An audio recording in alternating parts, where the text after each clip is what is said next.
but has not yet provided specific details on progress for many of the requirements. So today's hearing is an opportunity for the subcommittee to hear from the FAA on the status of these reforms, how the agency plans to implement them, and to identify any potential causes for delay. Today's witness is Steve Dixon, the FAA Administrator, and I'm pleased to welcome him today, and he has served in this role since August of 2019. Administrator Dixon, the past few years have been a tumultuous time in the agency's history.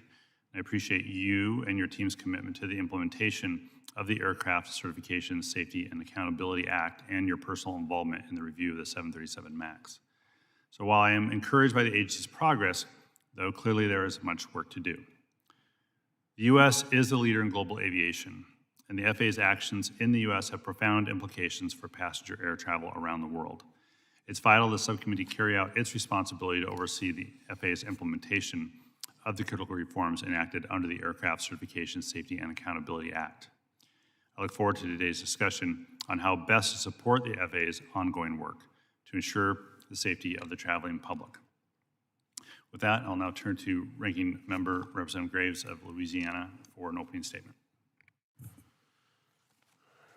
Thank you, Mr. Chairman. First of all, I want to thank you for holding this hearing. Secondly, and importantly, I want to join you in thanking the families for their relentless efforts to ensure that we never forget what happened in our pursuit of perfection. Mr. Chairman, this hearing is an opportunity for us to talk about what has happened since the awful crashes of the 737 MAX. It's an opportunity for us to talk about progress that's been made on the 2018 authorization bill and the progress that's been made on the Aircraft Certification, Safety, and Accountability Act that we worked together on. Mr. Chairman, this is all about assessing the accidents, determining the lessons learned. This is about making reforms, both administratively and in law. And this is about us holding folks accountable. And in that first one, as you well know, there have been dozens of assessments, reports, technical groups that have been pulled together, including the National Transportation Safety Board, to extract every lesson learned that could possibly be extracted. It's about ensuring that the FAA, using their administrative authorities, that they step up and make changes to their policies in an effort to ensure that we do not allow anything like what happened with the MAX to occur again. It's ensuring that those that perhaps did break the law, that they're held accountable. And I want to highlight that there was an indictment just last week showing that this was not entirely an administrative failure, that there were folks who actually broke the law and they are being held accountable. And Mr. Chairman, it's important for us to continue working together to not establish, but to maintain the gold standard that the FAA has in terms of global aviation safety, and maintain, not establish, but maintain the fact that the traveling by air is still the safest means of transportation. Mr. Chairman, I noted earlier that we did the 2018 authorization bill, and that bill still has dozens of provisions that are yet to be implemented. The Aircraft Certification, Safety, and Accountability Act that we worked on last year, that still has 35 provisions, or it has 35 provisions that must be implemented. Mr. Chairman, it is critical that we today learn from the FAA what steps have been taken in the implementation of the 18 Act and the implementation of the Act that we worked on in December of last year. It is important that we learn from the FAA, we hear from the FAA, how all of the steps that occurred with the MAX will never occur again as a result of some of the reforms that have been made both internally and made through the law changes that we implemented in December of 2020. I look forward to hearing from Administrator Dixon. I think that we still have some significant work to do over the coming months, and we must continue to strive for perfection. So, Mr. Chairman, with that, yield back. Thank you, Representative. We'll now turn to the chair of the full committee, Mr. Representative DeFazio from Oregon, who is online, I believe, on Zoom. Yep. Thank you, Mr. Chairman. I'm a little limited. I just had back surgery, so I'm here at the office. You know, the most damning thing that came out of our extraordinary investigation, and I thank all the staff who did unbelievable work on the most in-depth, most serious investigation ever done by this committee, one of the 2 or 3 oldest in Congress, was that FAA and Boeing were compliant. Now, how can you be compliant when 346 innocent people died in crashes because of a system which was developed by engineers? In 2013, they decided, well, no one outside Boeing should know about the system. Ultimately, the system was wiped out of the pilot's manual until after the first crash. And beyond that, the system had been significantly modified. And essentially, this was concealed from the public, from the pilots, and from the FAA.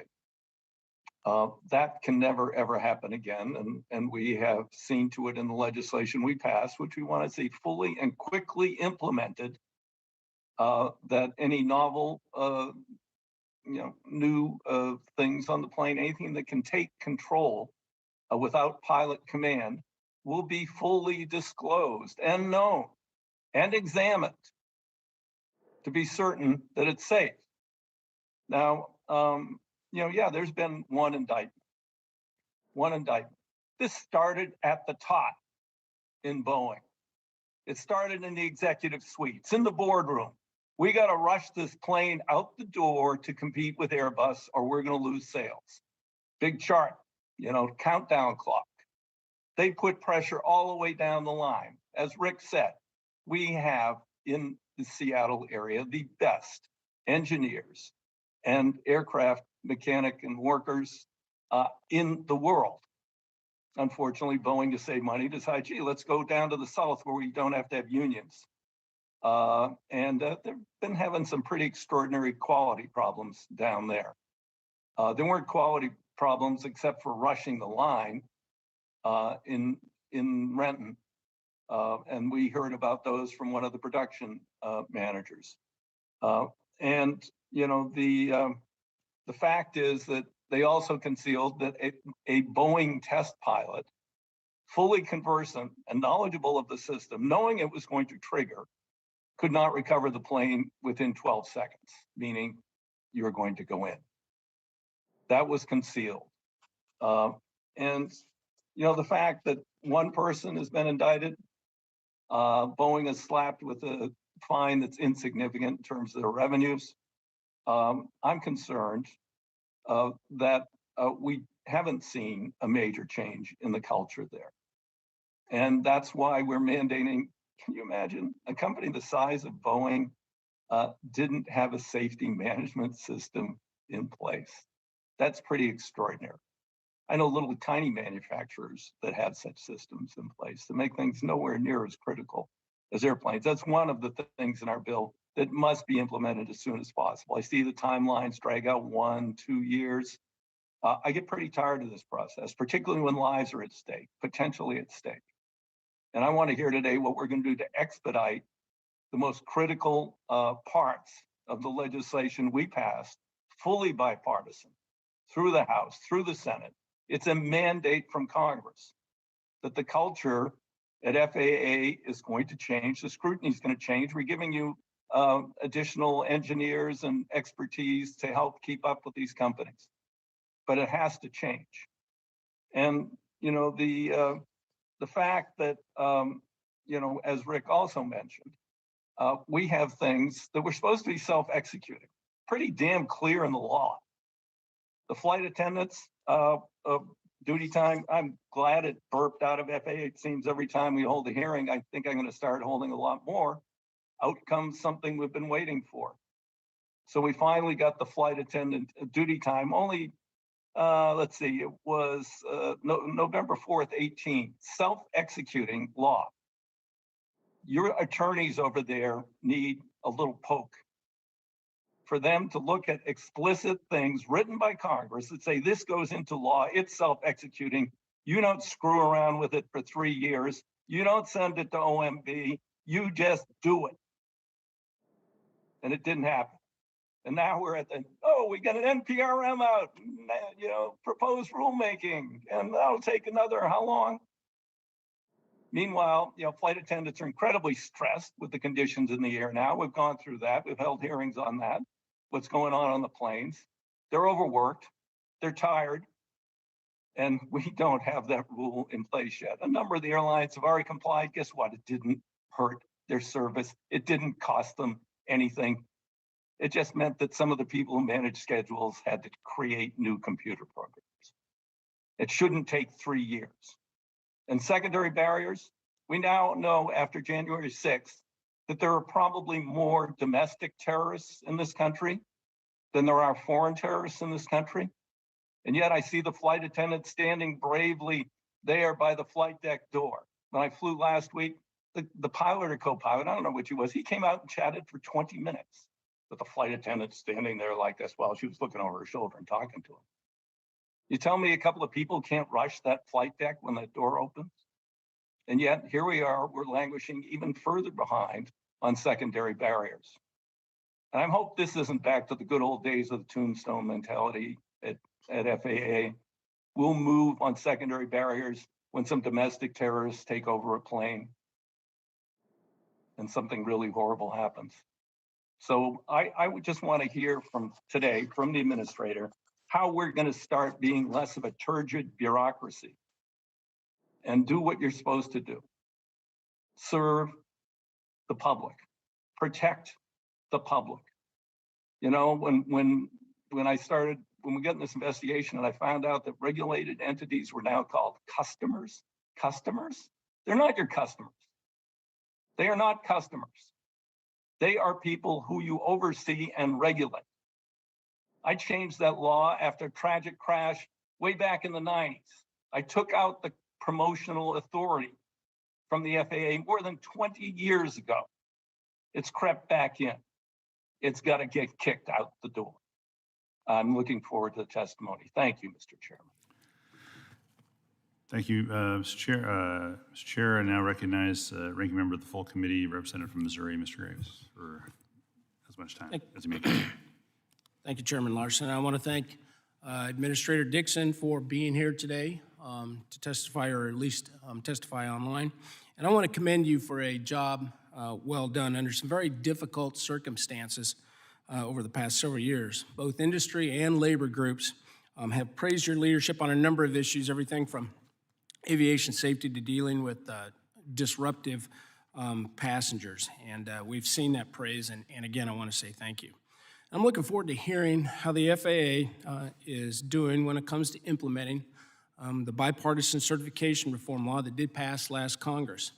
The development and drafting of that law is a model of how we can work together and how bipartisan cooperation can yield positive results for the American people.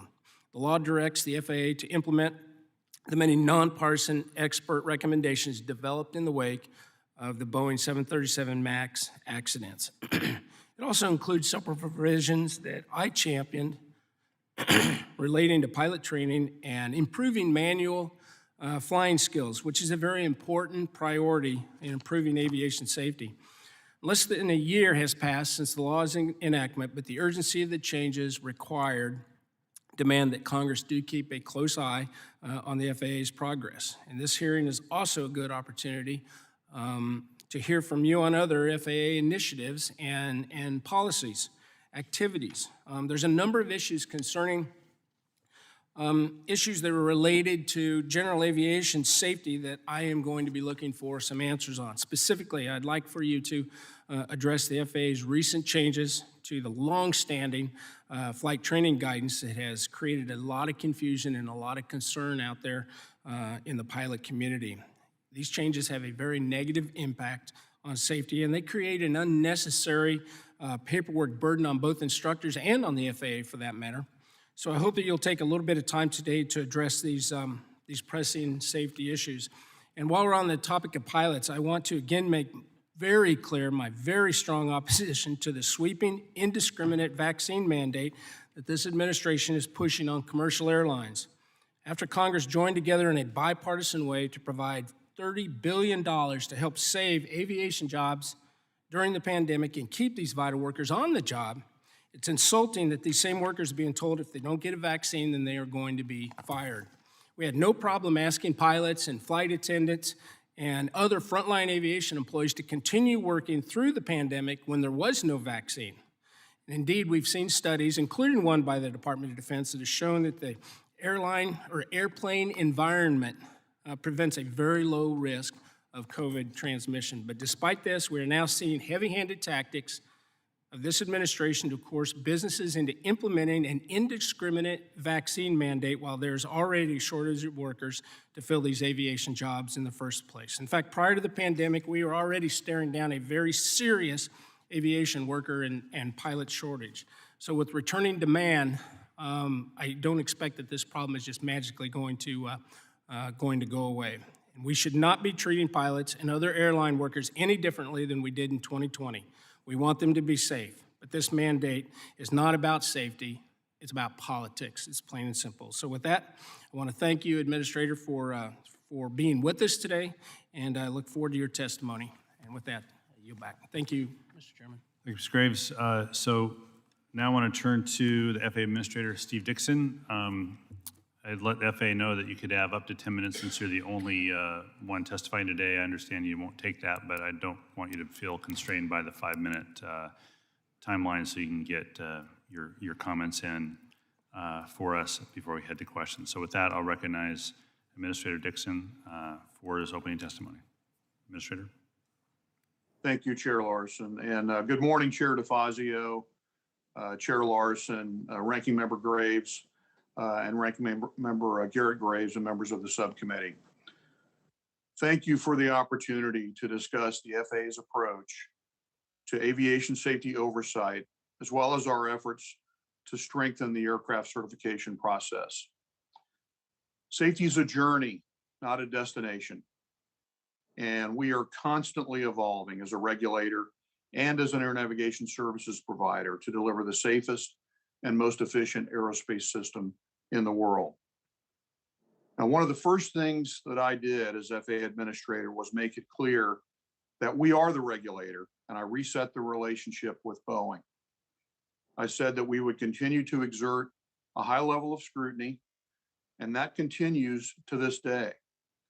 I've made it clear that we're raising the bar on safety externally and internally. We're asking ourselves the hard questions, and we're asking them of those that we regulate. We will not accept the status quo. Now, we're committed to improving the robustness of the certification process, including our oversight of the functions that we delegate to aircraft designers and manufacturers. And to that end, we embrace reform, and we are focused across the agency on continuous improvement. I'll discuss a number of initiatives that we have underway and the work that we have completed to address this goal, as well as to implement the requirements of the Aircraft Certification Safety and Accountability Act. But first, I want to take a moment to repeat my commitment and my thanks to the families of the victims of the Ethiopian Airlines and Lion Air accidents, and to this committee that we at the FAA are constantly working to ensure that the lessons learned from these accidents are resulting in a higher margin of safety for the aviation system around the world. In the nearly 3 years since these tragedies, we have made tangible and lasting safety improvements to the global aviation system, in part from the input and direction that we have received from the Congress and this committee. And as was noted earlier, there is much more to be done. The Act has more than 100 unique requirements that we're implementing to make aircraft certification and safety oversight more holistic, systematic, transparent, and effective. I can say with confidence that we are doing more for certification oversight, and we are doing it more systematically since this time last year. For one, we are delegating fewer responsibilities to manufacturers, and we're demanding more transparency from them. We continue to value their technical expertise as we prioritize our oversight to focus on safety critical areas. The FAA is also revising guidance and criteria used for determining significant changes so that proposed changes to an aircraft are evaluated from a whole aircraft system perspective, including the human interface elements. We are promoting the use of safety management systems, or SMS, where safety issues are actively looked for and identified, and then the root cause is addressed. And as part of this rulemaking, we will also evaluate potential SMS requirements for repair stations, certificate holders that conduct common carriage operations under Part 135, and certain air tour operators under Part 91. Now, we're also making progress with industry participation in voluntary SMS programs. Currently, 4 design and manufacturing organizations have voluntarily adopted SMS, with 6 others in the pipeline. Boeing itself also established a voluntary SMS program as part of the settlement agreement. What we learn from all these programs will directly benefit our rules and policies. The FAA has initiated a rulemaking to standardize regulations and guidance for conducting system safety assessments on transport category airplanes. The FAA is taking a fresh look at the human factors assumptions that we've been using for the design and certification of transport category aircraft, including pilot response times. We are actively expanding our portfolio of data collection and analytics tools so that we can more effectively share safety data within the FAA and also among industry stakeholders and international partners. Data is key to the early identification of potential hazards and safety problems. And per the Act, we have a new contract with the Transportation Research Board that will help us discover emerging safety trends in aviation.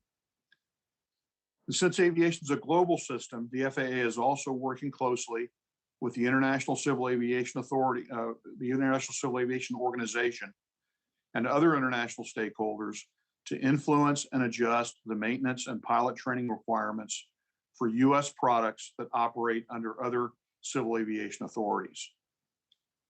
Chair DeFazio, Chair Larson, Ranking Member Graves, and each member of the committee, as you can see, the FAA is fully committed to a thorough and complete implementation of the Aircraft Certification, Safety, and Accountability Act. We approach all of this work with tremendous humility, and we do not take safety for granted. However, we're not just doing this work because you have directed us to do it. We are doing it because it is the right thing to do for aviation safety. This is what the public expects, and it's the standard that we have set for ourselves. We will accept nothing less. Thank you again for your support and your direction. And now I'm happy to answer your question. Thank you, Administrator Dixon. I will now turn to member questions and first recognize myself for 5 minutes. Administrator, for some of the rulemaking, the FAA has been taking a policy guidance document approach as opposed to a rulemaking process. As rulemaking and regulatory actions are more institutionalized, is there consideration making policy guidance documents into rules or regulations? Should this committee be concerned, in other words, about the flexibility of policy guidance documents and whether they're going to be around in the future versus taking a rulemaking process that will institutionalize these the direction? Well, thank you for the question, Chair Larson. And the reason that we're using policy memos and other methods here is that in some cases it allows us to make changes in a more expedient manner and allow us to implement the provisions of the certification reform bill in a timely fashion in accordance with the timelines that are prescribed. I'll use Section 107 as an example. There are several requirements in that section about the appointment and oversight of ODA unit members, which we know is extremely important. and it requires FAA approval for their appointment and also the appointment of FAA advisors for those unit members. In order to have these policies in place as required in January of 2022, we issued a policy memo on unit member appointment and a policy memo on FAA advisors. But the next revision of the ODA order will then roll these policy memos into that document, but that takes a longer amount of time to run through the formal clearance process. So the use of the policy memos and other activities, voluntary SMS is another example, is as either rulemaking or the development of orders occurs, that takes time, but we have ways to accomplish the substance of what the Congress directed and what we need to do, frankly, as a result of all the reviews and investigations that have been accomplished over the last couple of years. Can you quickly, pardon me, can you quickly explain then how the FAA plans to enforce those policy memos versus being able to enforce a rule or regulation? Well, again, the policy memos pertain to our internal processes. So they have full force and effect within the agency. Those are not full rulemaking. So we will enforce those, but we want to, as you said, we want to make sure they are fully institutionalized and that they are in place for years and decades to come. And that's why we will incorporate them into our orders as we go forward. One of the discussions and issues we dealt with during the bill creation was type certificates, and I think what formally is called the new product rule. I think I made a note to myself to call it a stale type certificate. The 737 type cert was nearly 50 years old when the FAA amended it to add the 737 MAX 8. But the bill requires you all to consider whether there's a point at which FAA needs to deliver or to declare that a type cert is too old, or to amend a new derivative and require the manufacturer to apply for a new type certificate. Have you begun that assessment yet? If you have, when will you complete it? If you haven't, when will you begin? Well, the short answer, Chair Larson, is yes. As you know, we recommendations and congressional direction to do several things. One of them was an independent study and some recommendations on type certification reform, and also issue new rules and guidance as necessary to execute on type certificates.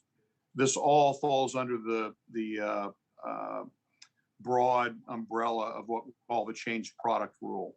And that is harmonized with the other states of design internationally. So there's not only an FAA work that needs to be done, but as we do that, it has to be done in coordination with international authorities to make sure that certifying and validating authorities are having the same approach around the world. So with respect to the study, we have already tasked MITRE to complete the study. And in the meantime, we are conducting an internal review of the applicable rules and also working with our international partners. We have chartered and actually the International Authority Change Product Rule Working Group began to meet this summer, had their first meeting in July, and they're meeting on a regular basis. That team's work to date has focused on identifying gaps and lessons learned to formulate specific recommendations for improvement. They will give us their report and recommendations by the middle of next year, and then we'll have consistency around the international community. Thank you. I'll now turn to Mr. Graves of Louisiana for 5 minutes. Thank you, Mr. Chairman. Administrator Dixon, I appreciate you giving us an update on the implementation of the certification bill. I want to make note, I said earlier that we have a number of outstanding mandates that are required under the 18 Authorization Act. The 2016 extension has some outstanding issues that have not been addressed. It's confusing to me to see how the FAA has chosen some, I guess, discretionary projects to move forward on, like airport SMS rulemaking or reorganization of the UAS Integration Office rather than prioritizing some of the mandates in the law from 2016, 2018, or the December 2020 Act. Can I get your commitment today that the FAA will no longer view some of the mandates in law as suggestions, and you will prioritize the implementation of those over some of these discretionary projects? Ranking Member Graves, I want to make it very clear to you and the leadership of the committee and all the members of the committee and the Congress that the FAA is absolutely committed, and I am personally committed to accomplishing everything that the Congress has required us to do. Most of the issues where we see extended timeframes have to do with full notice and comment rulemaking. And there have been a few examples already raised on that this morning. In terms of the overall 5-year reauthorization, we have currently accomplished, as of this morning, 191 out of 300 of those mandates. So we're running at about 63%, about 3 years in. About a quarter of those remaining are the rulemakings, which have extended timelines in many cases, depending on the complexity of the issue. But I absolutely respect the role of Congress, and we take that direction extremely seriously. I push my team very hard on this. In fact, when I arrived at the agency, some of the first questions that I asked about was why some of these things are taking so long. Administrator, I've got a few other questions. I've got a few other questions. If I can just get a commitment from you that the law is going to be prioritized over these discretionary projects, that would be great. We will always prioritize the mandates that we have from Congress. Yes. Thank you, Administrator. Administrator, earlier this year, full committee ranking member Sam Graves and I sent you a letter regarding some concerning comments out of EASA. Specifically, the Director General Key said, quote, that they were moving away from the established practice of relying on the FAA for certification of U.S. aircraft. As you know, and as indicated in our letter, this does violate some of the bilateral agreements. In the response that you sent us, you indicated that you would be monitoring some of the EASA activities to determine if there were any violations of that agreement. I just wanted to ask quickly if you've seen anything out of EASA that appears to violate the BASA, the bilateral agreement we have with the Europeans. The short answer is I have not seen any violations of the bilateral agreement. It continues to be foundational to the relationship that we have, and that was reinforced this summer. We had a summit on aviation safety with the European Commission, and both of us recommitted to the importance of the bilateral aviation safety agreement. We also meet on a regular basis at the executive director level with them, and we have a delegation over there meeting with them to make sure that we work through the issues. I think it's important also to emphasize that there are somewhat different administrative and review processes between the two authorities, and so that's why we'll see sometimes delays on one side or the other as we make decisions and validate each other's process. Thank you, Administrator. I just urge you, please remain vigilant there. I think this is an important issue. Changing gears a little bit, in the FAA's 2022 budget proposal, there are several actions related to the reorganization of the FAA's Office of Investigations and the Office of Investigations and Personal Responsibility, or OPR. The only action that was in the certification bill is directed the FAA to rename the office. Can you assure the committee that the actions that you're taking are consistent with the law that existed before the certification bill became, which again, it clearly defines the authorities. Could you respond, please? Yes, we will act consistent with our authorities, and we'll work with the Congress very closely as we move forward to implement this section. Thank you. And I'm out of time, so I just want to quickly state for the record that it was not Congress's intent to transfer primary investigative authority for whistleblowers retaliation of the Office of Audit and Investigations, or AAE. Instead, as the law clearly states, AAE may investigate allegations of whistleblower retaliation only if another office like OPR, the Inspector General, or the Office of Special Counsel refers to them. In the interest of time, I'm going to yield back and convert this into a question for the record, but I did want to make that clear in the record of the hearing. Yield back. So noted. Chair now recognizes the Chair of the full committee, Mr. DeFazio of Oregon. Thank you, Mr. Chairman. Appreciate the opportunity. Mr. Administrator, I'm just curious. I mean, what happens if you ignore your lawyers? I mean, who's going to sue you? We said flight attendants was going to be done by November 5th, 2018. And here we are in a notice of proposed rulemaking, which finally has emerged from the bowels of the agency 3 years later.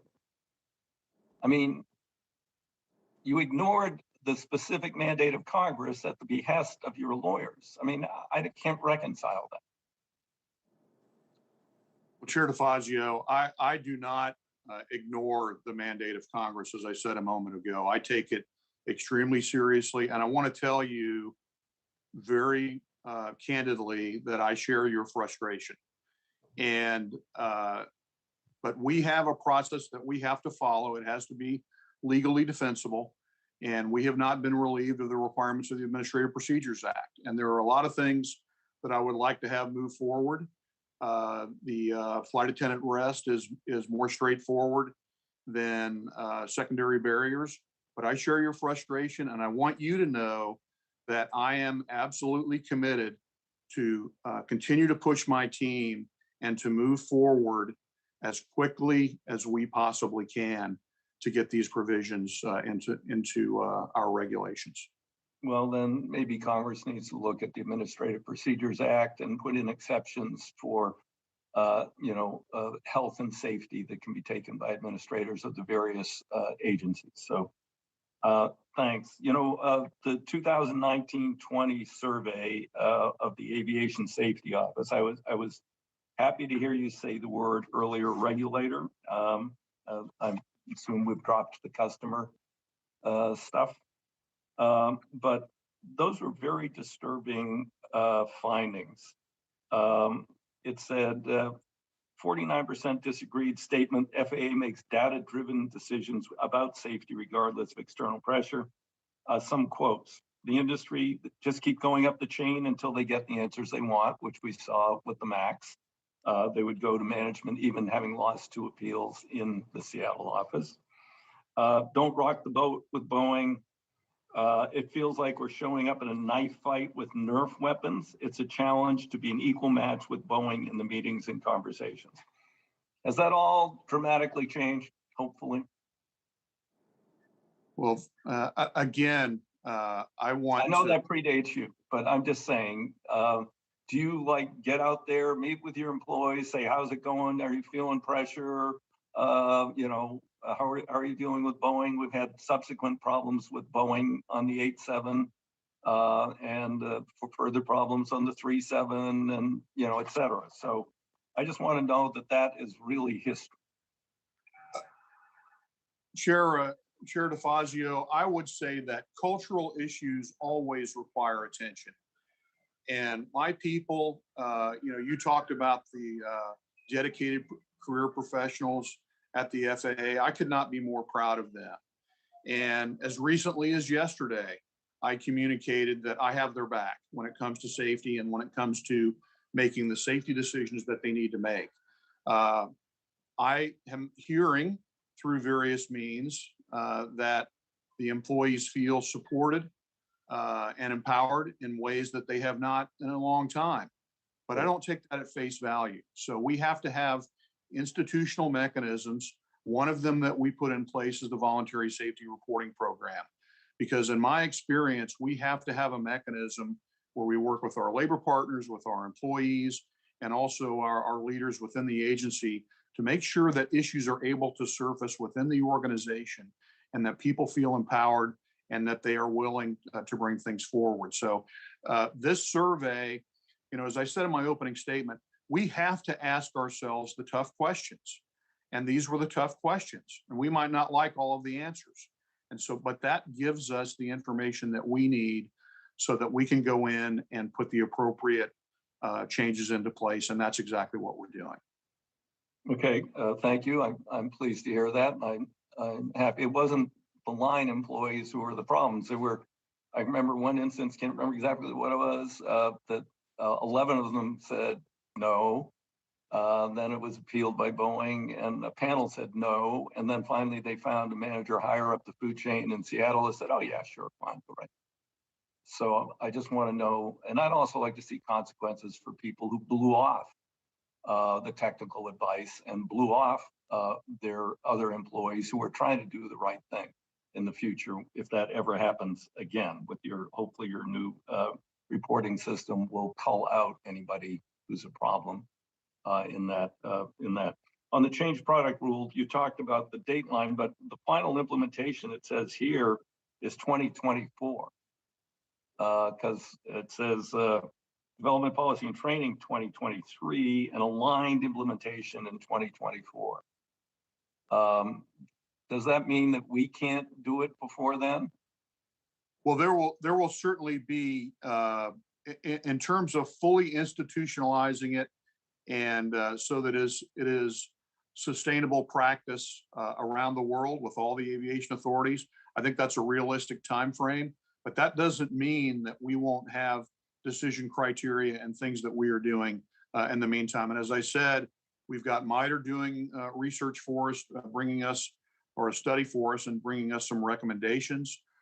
We are seeking out and having discussions with other authorities around the world.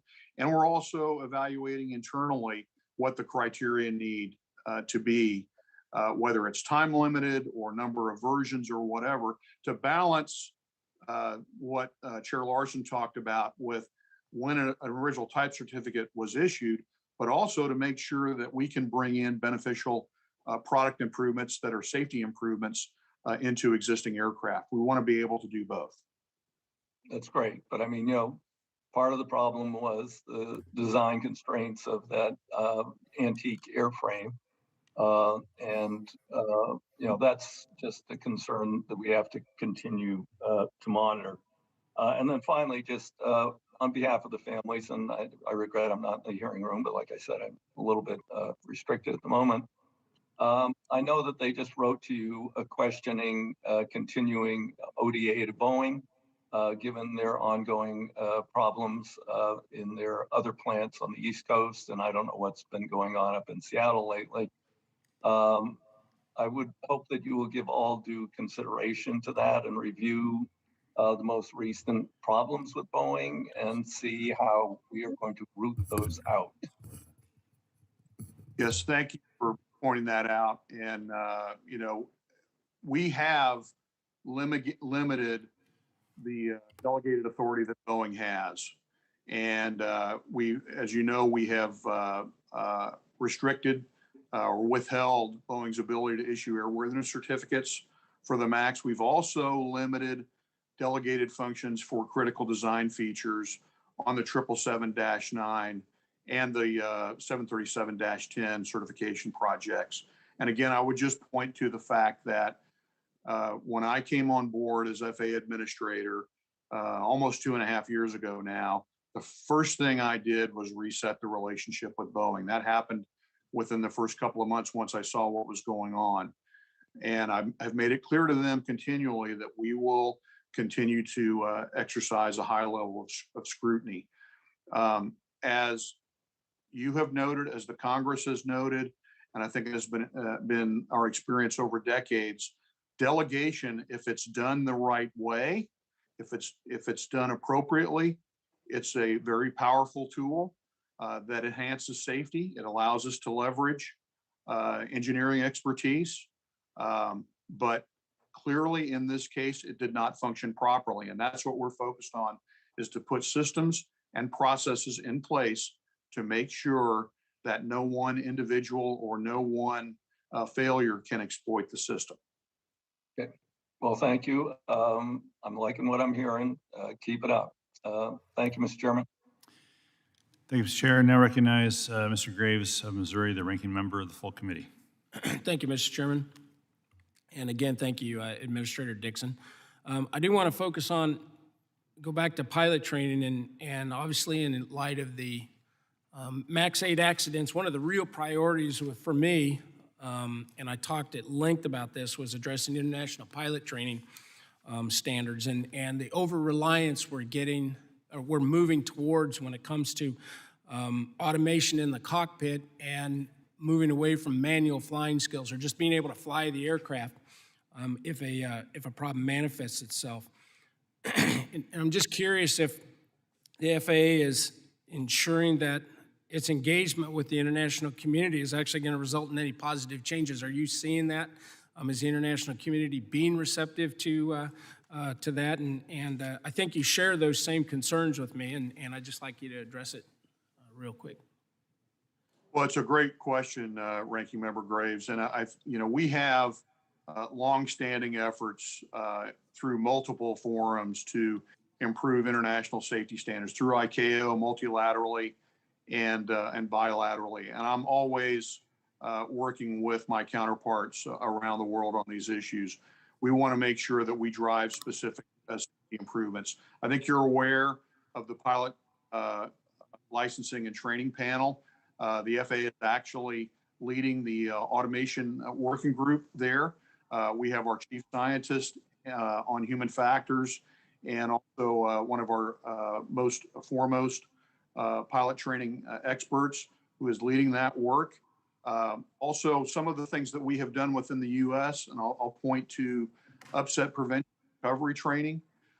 We are working to incorporate that at ICAO and also into ICAO standards, and also promote it and work with civil aviation authorities around the world to assist pilots in either preventing an upset, but if one does occur, making sure that they have the skills to be able to recover from it. And then finally, we have an advisory circular on flight path management that has been several years in the making. It includes topics on guidance on manual flying skills, managing automation, and active pilot monitoring. And that will be out for public comment here within the next few weeks. And then we will work to promulgate those principles internationally. I look forward to that. And that's perfect. That's exactly what I was looking for. And I want to shift directions right now back to what I mentioned earlier in my opening too, when it comes to the new rule interpretation, when it comes to flight training and standard and limited and experimental category aircraft, and the confusion that is causing amongst the instructor community, the pilot community. It's really creating a problem for us, and I just want to ask if the FAA is addressing that. We're looking at legislation within NDAA to address it, but it would be a whole lot more help if the FAA would address it internally. Well, again, thank you for the question. I think, as you know, I addressed this head on up at Oshkosh Air Venture this year.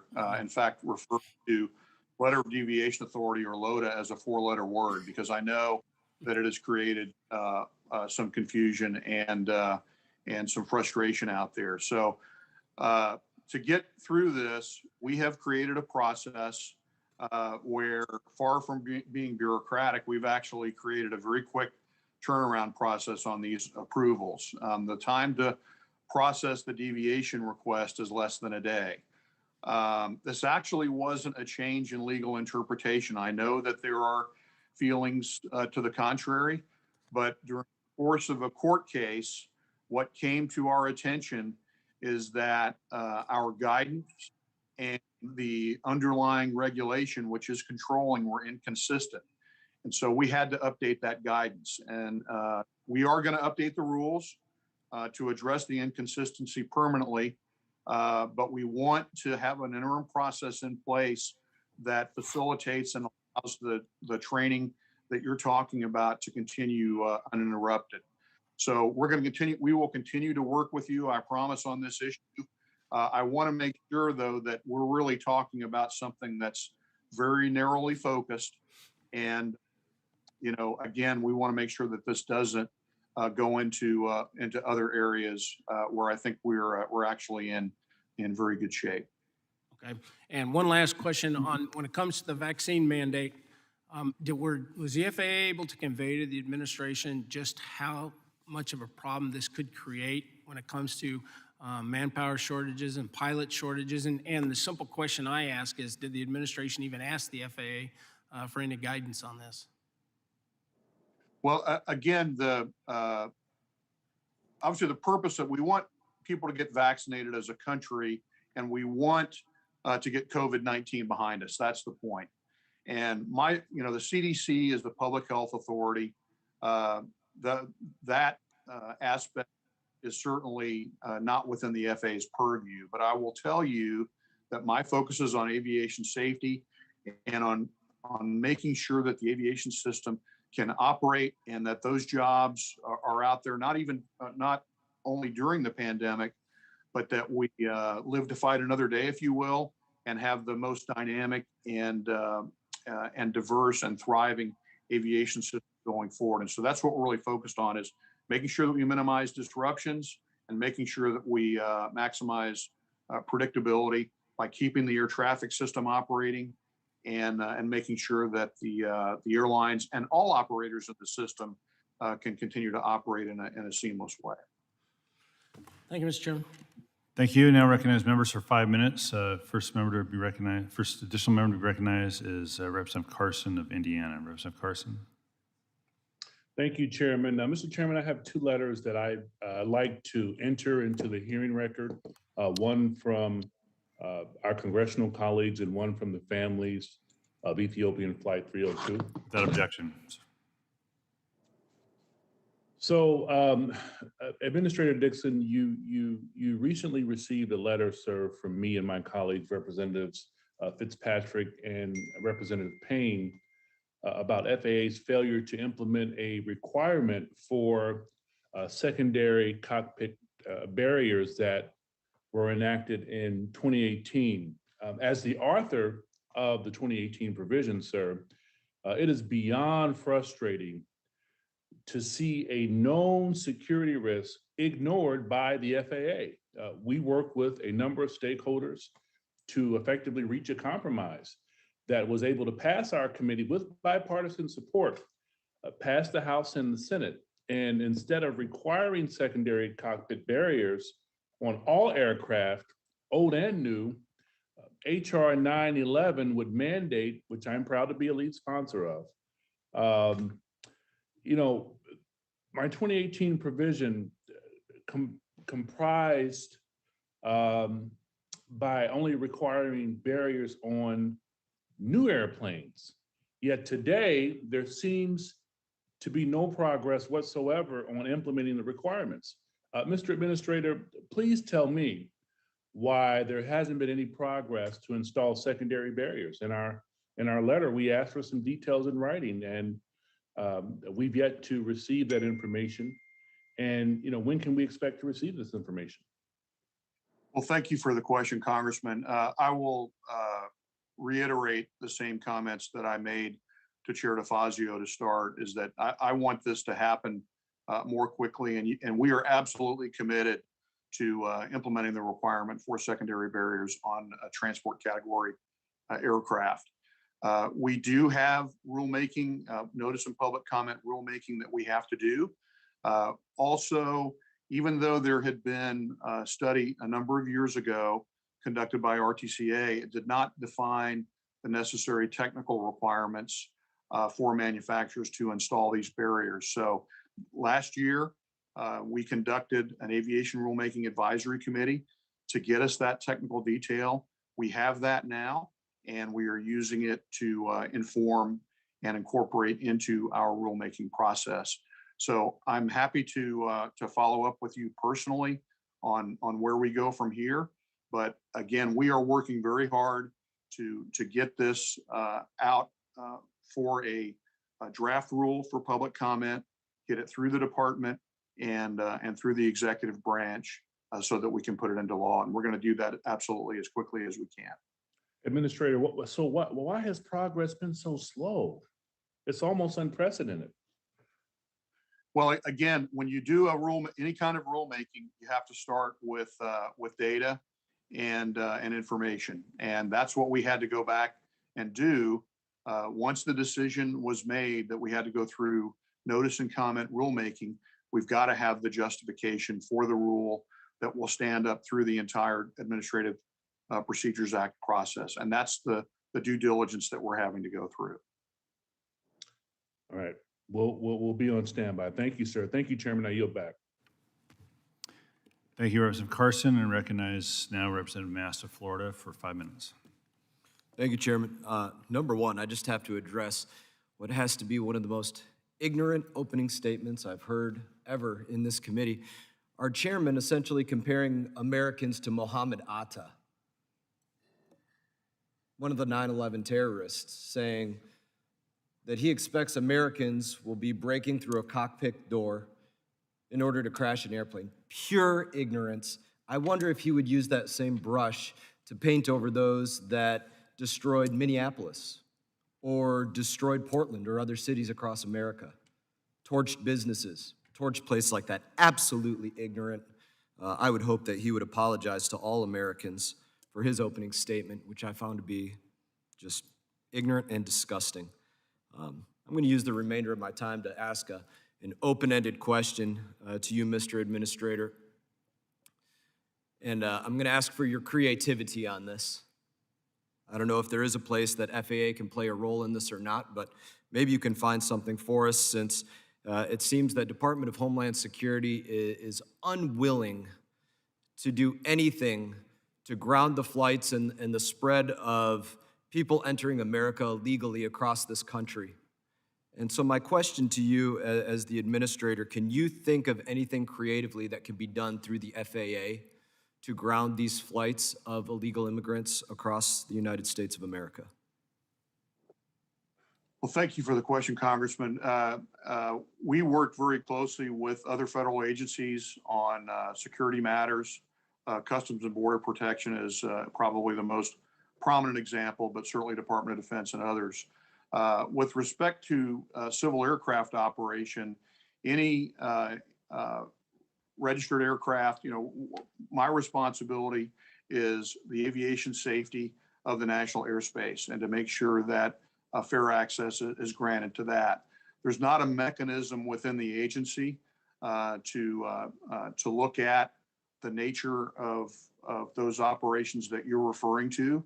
But certainly if there were information that came available to us about some sort of illegal charter or something like that, that is something that we would follow up on and make sure that that the appropriate security authorities were brought in to investigate. I appreciate your response. Could you be a little bit, just explain a bit more on what would constitute an illegal charter in your mind? Well, it would probably come to us from someone who brought it to our attention. It could be an employee. It could be one of our inspectors saw something amiss with a license or a private aircraft being used for commercial purposes. Those types of things would be things that would give us some evidence that we would begin to look into. Does FAA have take issue or find any problems with the issues going on with manifests as it relates to these flights? Obviously, individuals that cannot be identified very clearly makes it difficult, maybe impossible, to manifest those flights correctly as they're spread across the country. Is there any issue that FAA takes with that? We don't have any visibility into manifests as you're describing. Very good. I appreciate your responses today, Mr. Administrator. Thank you. I yield back. Chair recognizes Representative Davids of Kansas for 5 minutes. Thank you, Chairman, and thank you for your time today, Administrator Dixon. First, I'll just say I continue to keep the families of the folks who lost loved ones in the 737 MAX tragedies. And then I'm going to focus my questions on the FAA implementation of the 2020 aircraft certification bill that we're talking about here today. So when Boeing discovered the angle of attack disagree alert was inoperable on more than 80% of the 737 MAX aircraft, Boeing decided three things. One, to wait nearly 3 years to fix the problem when it would have been less expensive to do so. Two, to notify the FAA, to not notify the FAA that the alert wasn't working. It didn't notify its MAX customers or MAX pilots. And then three, which I think is even worse, it just kept building and selling more planes with the same defect. Boeing didn't ultimately divulge the problem until after the Lion Air crash. Boeing tried to defend its actions, claiming the faulty alert wasn't a safety issue. However, FAA's then acting administrator, Dan Elwell, told our committee in 2019 that the alert was required to be installed and functional on all MAX airplanes because it was part of the plane's certified type design. So, Mr. Dixon, I think it's clear that I find Boeing's handling of this matter pretty concerning. So I want to ask you about what the FAA has done to address this and to discourage Boeing or any other manufacturers from acting similarly in the future. I know you have noted the reset of the relationship that FAA has with Boeing specifically, and you've noted the things like the limited delegated authority. But I'm curious what specifically, what enforcement action, if any, has the FAA taken against Boeing for its defiance of the FAA's type design requirement and concealing the inoperability of the AOA disagree alert? Well, thank you for the question. And I think it's important to understand, again, that one of the first things I did when I got to the agency was to make clear the arm's length relationship and the regulatory relationship and oversight that we have with Boeing. So that's where I would start. And not only Boeing, but all the entities that we regulate, whether it's manufacturing, airlines, or otherwise. One of the important principles here is that we don't want any single points of failure. And what you're describing is a single point of failure. And we need to have layers of protection. We need to have more transparency. We need to have better coordination and collaboration among FAA offices.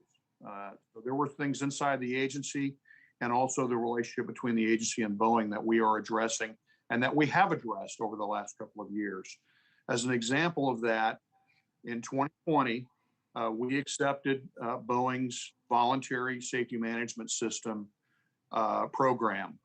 And again, the rulemaking on SMS for manufacturers is not complete, but this program comports with the national standards on safety management systems and also ICAO standards as well.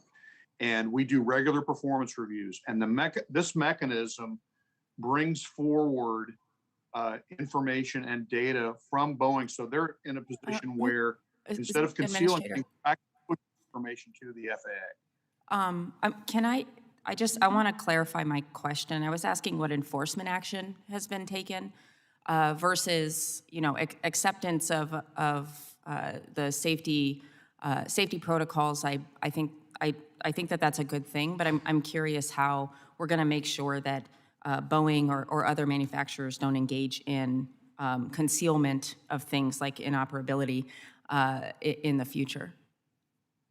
Well, we took enforcement action against Boeing, one of the largest civil penalties we've ever levied against a company. And so that was part of it. But overall, again, the type of thing that you're describing now cannot happen because we have taken those single vulnerabilities out of the system, and we will continue to work to find them and ferret them out. We're also we've increased our oversight and the involvement of our engineering team out on the production floor. We typically have had inspectors out there. We still do. We've increased our engineering staff presence, and we are seeing differences in behavior where we've seen Boeing actually stop production when it come up. So again, this is something we need to stay on. Thank you, Administrator, and I yield back, Chairman. Thank you. Chair recognizes Representative Van Dyne of Texas for 5 minutes. Great, thank you very much. Good afternoon, Administrator Dickens. Thank you very much for being with us today. My district, which is Texas 24, is home to Dallas-Fort Worth Airport, American Airlines, and Envoy Air. We are also closely surrounded by Southwestern Airlines headquarters in Dallas Love Field. DFW Airport is the leading economic driver, not only in my region, but in the entire state of Texas.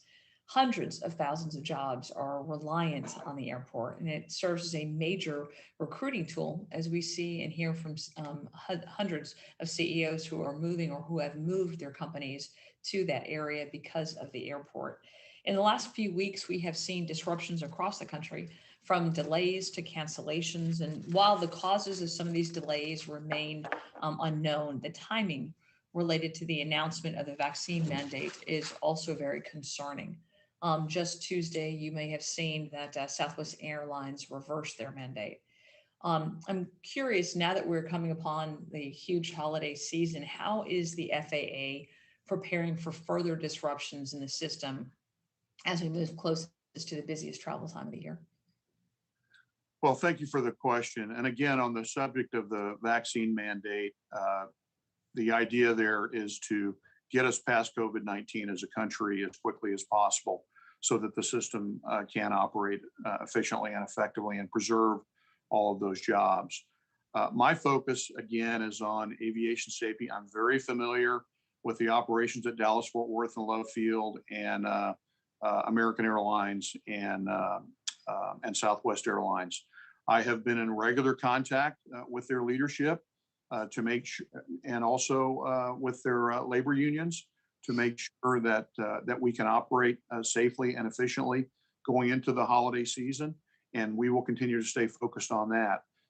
The part of what's going on here is the changes in consumer preferences and kind of the guardrail to guardrail capacity issues that we saw in the system require some time for airlines to get their fleets and their workforces aligned so that they can be responsive to consumer demand. And we are doing everything that we can to make sure that the aviation system, the air traffic control system, stays open for business so that Thanksgiving and Christmas travel and really travel every day can continue unfettered and uninterrupted, because it's a huge part of our economy and it's a service that we provide to the public. I mean, it is absolutely a huge service to our economy. What we've got for American Airlines alone has 4,000 pilots who haven't been vaccinated. I know that your purpose and focus is on preserving jobs, but what they're facing is right before the holiday season is actually having to be forced to lose their jobs. Have you had or sought input from pilots or from air traffic control about the vaccine mandate? I'm in constant contact and regular contact with labor leaders around the industry and also with our unions within the FAA. So I think you have sought input from pilots and from air traffic controllers. Always have dialogue with them on a whole host of issues. So you have sought input from pilots and ATC regarding the vaccine mandates? Not specifically the vaccine mandate, but certainly any operational or safety issues that we've all been concerned about throughout the pandemic, and even in daily operations, to make sure that we don't have undesirable distractions either at individual companies or within the FAA itself. Because what I'm hearing directly from many of them is just the increased stress. They are going to have to lose their jobs. And it's not just for travel, supply chain issues. UPS and some others have talked about the impact that that's going to have on supply chain and on our economy and on commerce in the US. So what steps is the FAA using to address the supply chain issues that appear to be getting worse before they're getting better? Well, throughout the pandemic, we have used the commercial aviation safety team, and we have collaborated again with all stakeholders to make sure that the aviation system remains available and again open for business so that the supply chain is not interrupted. The FAA was right in the middle of. Are you concerned that vaccine mandates are going to harm on the commercial side, on the supply chain side, as I've heard? I don't have specific concerns there. Those are between those employees and their employer. What I'm concerned about is to make sure that regardless of whatever the distraction is, whether it's a company going through a merger, whether it's challenges that people are having in their personal life or otherwise, that we're able to focus on flying the airplane, Representative, operating the time's expired. system, and being Thank able you to very much. operate the aviation system efficiently. Chair recognizes Representative Kahele of Hawaii for 5 minutes. Mahalo, Mr. Chair, and thank you, Administrator Dixon, for coming to speak to the Aviation Subcommittee today on the implementation of the 2020 Aircraft Certification, Safety, and Accountability Act. As a commercial airline transport pilot, this issue is very personal to me, and I'm glad that the Aviation Subcommittee has committed and continues to provide oversight to ensure that these mistakes will not be repeated. As part of the committee's investigation into the 737 MAX, we learned about multiple troubling instances where Boeing's authorized representatives, who are supposed to be acting on behalf of the FAA and ultimately the public, signed off on plans that clearly prioritize Boeing's focus on production and profits and not safety. For example, when Boeing discovered that the angle of attack disagree alert wasn't functioning on more than 80% of 737 MAX airplanes after the MAX was already in commercial service, Boeing decided to wait nearly 3 years to fix the problem so that it could save money by doing the fix as part of its planned rollout of the 737 MAX 10. And authorized representatives ultimately agreed to Boeing's plan to delay the fix. Or when Boeing convened a meeting back in 2013 to assess whether it could downplay the significance of MCAS to regulators so that Boeing could avoid additional regulatory scrutiny and additional pilot training requirements, an authorized representative agreed with Boeing's plan to limit use of the term MCAS externally outside of Boeing to both regulators and customers, and instead communicate this known issue externally as an additional or as an addition to speed trim.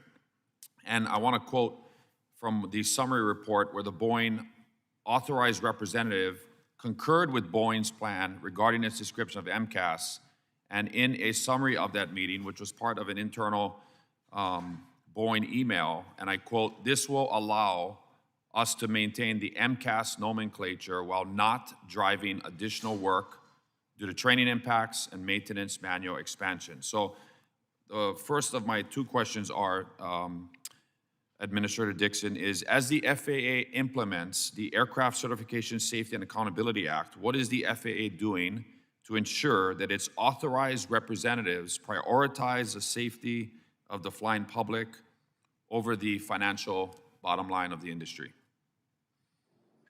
Well, this is a great question, actually right at the point that I talked about earlier. We are monitoring actively ODA holder accountability to program requirements so that these things cannot happen again. And what you're referring to, undue pressure, or under the broader rubric of interference, is a special emphasis area, and it is a particular focus of our investigations and our oversight, not only of Boeing, but of all manufacturers that have an ODA. So we have conducted interviews with Boeing employees. There's correspondence that we can certainly make available to you if you haven't seen it already, to make sure unit members are conducting their duties and are not under pressure from the company to be able to comport to timelines or to conceal. Also, under Boeing's safety management system, one of the things that they have done is they are conducting a safety risk management process to systematically assess everything that's happening in those interactions with the agency to root out and address and be able to identify and eliminate any interference in that relationship. We're also in the process, and this gets back to my opening answers to Chair Larson, we are institutionalizing this guidance in order that governs our ODA oversight to make sure that it's got as much strength as it possibly can have. And we're issuing some clarifying policy this fall. We're also, as you know, in the legislation, we are approving individual unit members, and we are appointing unit member advisors from the agency for every unit member of an ODA. So there will actually be those direct connections within the agency. All of those things are designed to eliminate any kind of barriers to communication between Boeing and FAA. Quick yes or no question. Can we have your commitment that the FAA will ensure that companies can't misuse authorized representatives again in the future to sign off on design and development plans that downplay any potentially deadly new systems to regulators? Yes, Thank you. absolutely. Thank you. The chair now recognizes Representative Steele of California for 5 minutes. Thank you, Mr. Chairman, and thank you, Mr. Ranking Member Graves, and thank you, Administrator Dixon, for coming out today. You mentioned that it is imperative for the FAA to accelerate and expand the deployment of new technologies in order to reduce barriers and actively promote innovation that enhances safety and efficiency. And that's really important. But we need accountability when it comes to the future of aviation noise. My district is home to John Wayne Airport, which is a world-class airport, and it is also close to Long Beach Airport. I cannot stress enough how important it is for you and the FAA to meet with local communities to discuss the issues with the aviation noise. We tried to set up some of the meetings, and I even had a very hard time to put your employees and these community leaders to discuss about the noise issue. We must meet with them outside of the formal roundtable process and on a regular basis. My constituents feel ignored by your administration, and FAA Ombudsman has not adequately engaged with the community as of now. The FAA needs to work with manufacturers to prioritize safe, clean, equitable solutions to the complex and nuanced issue of the aviation noise, because for them, aviation noise, actually for us, noise and environmental issue are the most important part when you still, you have your airport in your district. I believe the federal government has an important role to play in cutting red tape and providing a regulatory environment where new technology can be approved for use safely. So could you discuss how FAA R&D is helping to advance technologies to address noise issues, and what are some of these much needed projects and technologies? Well, thank you for the question. I'll address the second part first and then get into the community engagement aspect, because that's really, I think, the nearest term focus of your concern.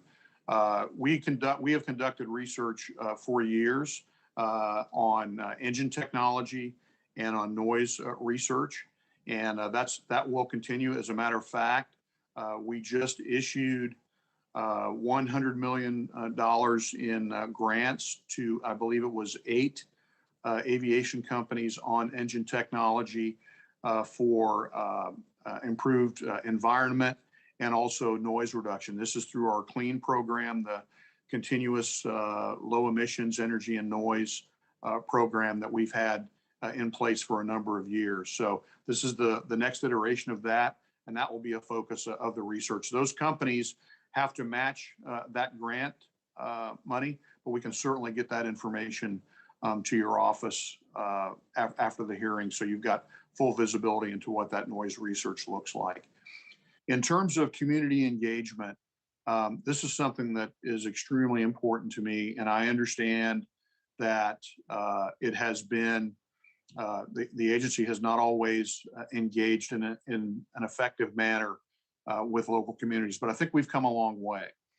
And in some of our more recent Metroplex projects, for example, we have been, I think, much more effective in engaging everyone in the community. And with the Congress's help, our regional administrators and our regional ombudsman, we do use the roundtable process, but that is the front door of the FAA on noise issues. So I will follow up, with them to make sure that they are engaging your constituents directly.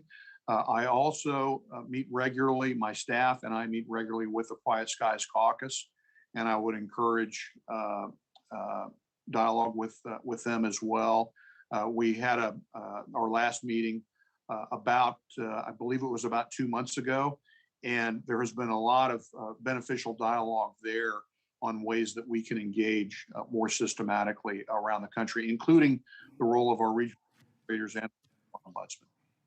I really appreciate that answer because Metroplex has been implemented and there's certain runway path has been more affected than before because it was like a scattered landing to scattered flying out. Now it's like one path.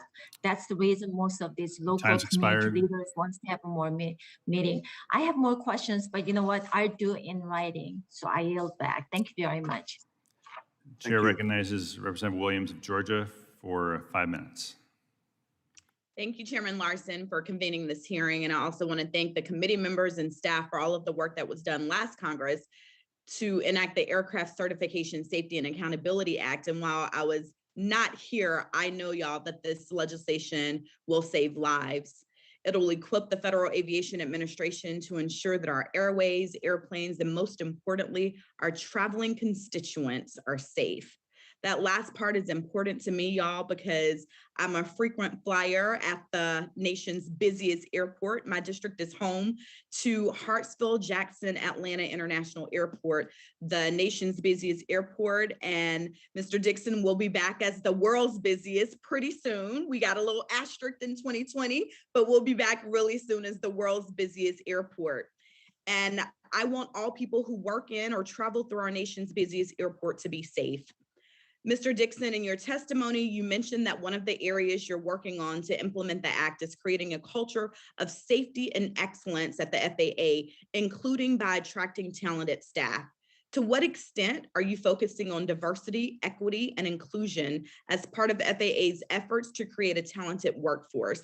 And what impact would a broader range of perspectives at the FAA have on ensuring potential safety hazards are identified and reported? Well, thank you for the question. I really appreciate the opportunity to speak on this point, Congresswoman, because diversity in so many ways is important to the effectiveness of any safety organization, because ultimately, our subject matter expertise is important. You have to have technical competency, but it's an organization that is made up of people, and people are our most valuable resource. So, we want to make sure we've got the right skills in the right place at the right time, but we also want to make sure that we have diversity of thought and perspectives, experience, and opinions, because the last thing we want in a safety organization is groupthink. We don't want sameness. We want technical competency, but we've got to have experience across the spectrum. So we are evolving our staffing models. We are looking at the skill sets that we need now for in the future. What the FAA needed in the early 2000s and the 1990s, that's not going to be adequate for what we have going forward. We're getting much more into predictive analytics, big data, drones. My son has a videography business. The barriers to entry are actually lowering. in many respects. So there are many more avenues into aviation. What we have to do, though, is meet people where they are. This is one of the things where the pandemic has actually benefited us somewhat, because it has actually accelerated our virtual engagement. I've done podcasts with young people who are getting started in their aviation and aerospace careers. We've been able to highlight a lot of the great work because it's an exciting career, and we want those in the workforce or those who are, contemplating aerospace careers to understand what the tremendous opportunities are. We've also internally, and more relevant to aircraft certification that we're talking about, we've reinvigorated our senior technical experts. We've engaged labor. We're expanding our engagement in career fairs and outreach. We have the Women in Aviation Advisory Committee and the Youth in Aviation Advisory Group as well. We work with Future Aviation Professionals of America, OBAP, Women in Aviation, and we will continue to do those things. And finally, in our regions, we have a very aggressive and robust STEM, we call it our STEM AVSET program, and our Adopt a School program.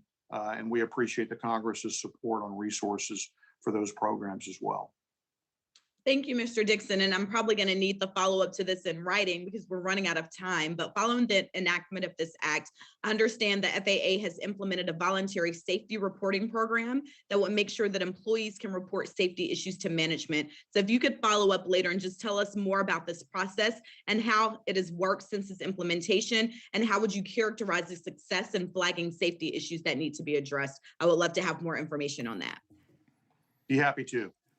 Thank you so much. And Mr. Chairman, I yield back the balance of my time.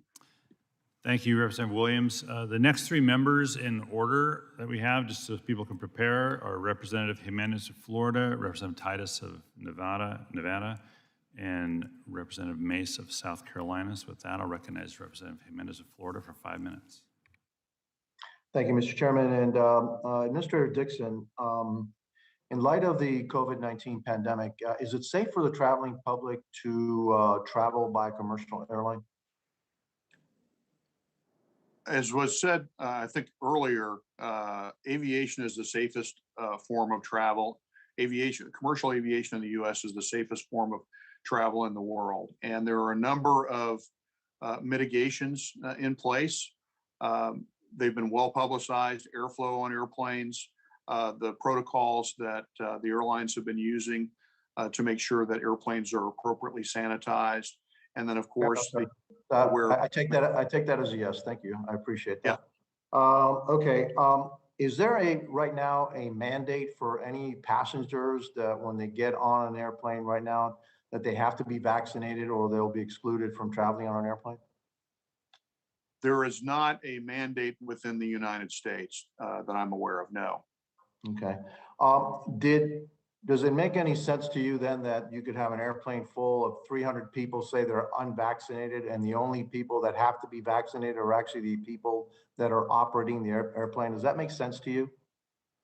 Well, again, the CDC and is the public health authority, and these measures are being taken in concert with each other. So I think it's important that we have all the mitigations in place so that the aviation system can operate. And I'm not in a position to comment specifically on the public health benefits. Okay. Did the Biden administration contact you prior to issuing the vaccine mandate? There's certainly been, we were all certainly prepared. Sir, I asked you a specific question. Did the Biden administration contact you, talk to you prior to issuing the vaccine mandate for airlines? I'm not going to talk about internal executive branch consultations. Okay, I'll take that as a no then. Okay. Administrator, let's go to the certification process with the 737 and the MAX. And I understand that there's safety issues, et cetera. I'm hearing concerns, though, from some of the airline or the aircraft manufacturing industry that the enhanced procedures that you've put in place may be also slowing down production. Is it possible to have enhanced oversight and also the production to be not to be slowed? Is that possible, or are they mutually exclusive? Thank you for the question, Congressman. And no, they are not mutually exclusive. Our oversight, if it is conducted in a systematic way, and we work very closely with the manufacturer and with the production line, and they will surface information through their safety systems. That actually allows them to be safer as a manufacturer, but it also allows us to be more effective in conducting our safety oversight as a regulator. And that's the approach that we have taken all along, is we're not overseeing individual anecdotal situations, or we are actually overseeing the entire design and production system and making sure that it has the layers of protection and the processes are disciplined and effective in producing a safe product. I'm hearing some concerns though by some in the production side of our aircraft industry that they are being slowed in production. Again, if it's a safety issue, I have absolutely no problem with that. But I would urge you to make sure that your processes are in place so that we can have the safety that the flying public and the American people deserve and demand, but also that we keep up pace with production, because it could cost American jobs in the end if we slow them down to the point where they can't get their planes out. So we need to have a combination of two. I'm glad that you said that they're not mutually exclusive. And so with that, I'll yield back the balance of my time. And thank you, sir. Thank you, Representative. And now turn to Representative Titus of Nevada for 5 minutes. Thank you, Mr. Chairman, Mr. Administrator. Since we're talking about the role of the FAA in protecting the public, I think that's very important, even if it takes a few extra minutes to not slap something together. So thank you for doing that. Under the Trump administration, there was an order 1 in, 2 out. If you made a new regulation, you had to get rid of 2 existing regulations. Well, Secretary Buttigieg has issued a rule that has eliminated that. I said repeatedly in this committee that was not a good system, especially in aviation. And we saw how it held up regulation for the drone industry and the UAS in the airspace. So I'm wondering if you've had any experience with this, if FAA is using this, if you've moved to forget about the 1 in, 2 out, has it been advantageous for you to use this, go back to the old system? Could you just kind of address that for us? Well, thank you, Congresswoman. And again, I'll just reiterate the point that whether it's in the 2018 reauthorization or the Aircraft Certification Act or previous reauthorizations, we take congressional mandates very, very seriously, and we are always working diligently to execute those in a timely fashion. With respect to the 2-for-1 rulemaking policy, we've worked very closely with our colleagues at the Department of Transportation to implement updates to that policy. And we are laser focused on executing the rulemakings that benefit the aviation system, particularly in the area of safety, which is always going to be our North Star. As an example of that, we had a great department support very early in the administration to push forward the last remaining rulemaking from the Colgan accidents back in 2009, which was the pilot records database. That was a huge priority for me, and we were able to get that across the finish line earlier this year. You mentioned some of the drone rulemakings, remote identification, operations over people, and then, of course, just this morning, we announced the publication of the flight attendant duty and rest in PRM. So I think that's a reflection of how we are pushing this activity forward under the paradigm of Secretary Buttigieg's leadership at the department. Great. Well, I'm glad to hear that. I didn't think it ever worked, and I'm glad it's not in place now. My second question is that we've been hearing kind of a series kind of, I don't know if it's rumor or there's some press about it, but that there are problems with the Boeing Dreamliner. And yet the production of that is continuing. And there are also plenty of those planes still flying around. It's with customers in them, even as we speak. Can you talk about the FAA's role and how it relates to these objections to the Dreamliner? What's going on there? Yes, well, this was, I believe you're referring to some non-conforming titanium parts that were identified recently. These were produced by a Boeing supplier. They affect a number of 787 aircraft. And I think the positive aspect of this is something that Boeing's safety system highlighted, and they brought it to us. And we continue to monitor the issue, and we use our continued operational safety monitoring processes to determine the appropriate corrective action. So happy to follow up with you on more specifics, but it is something that we are looking at very closely.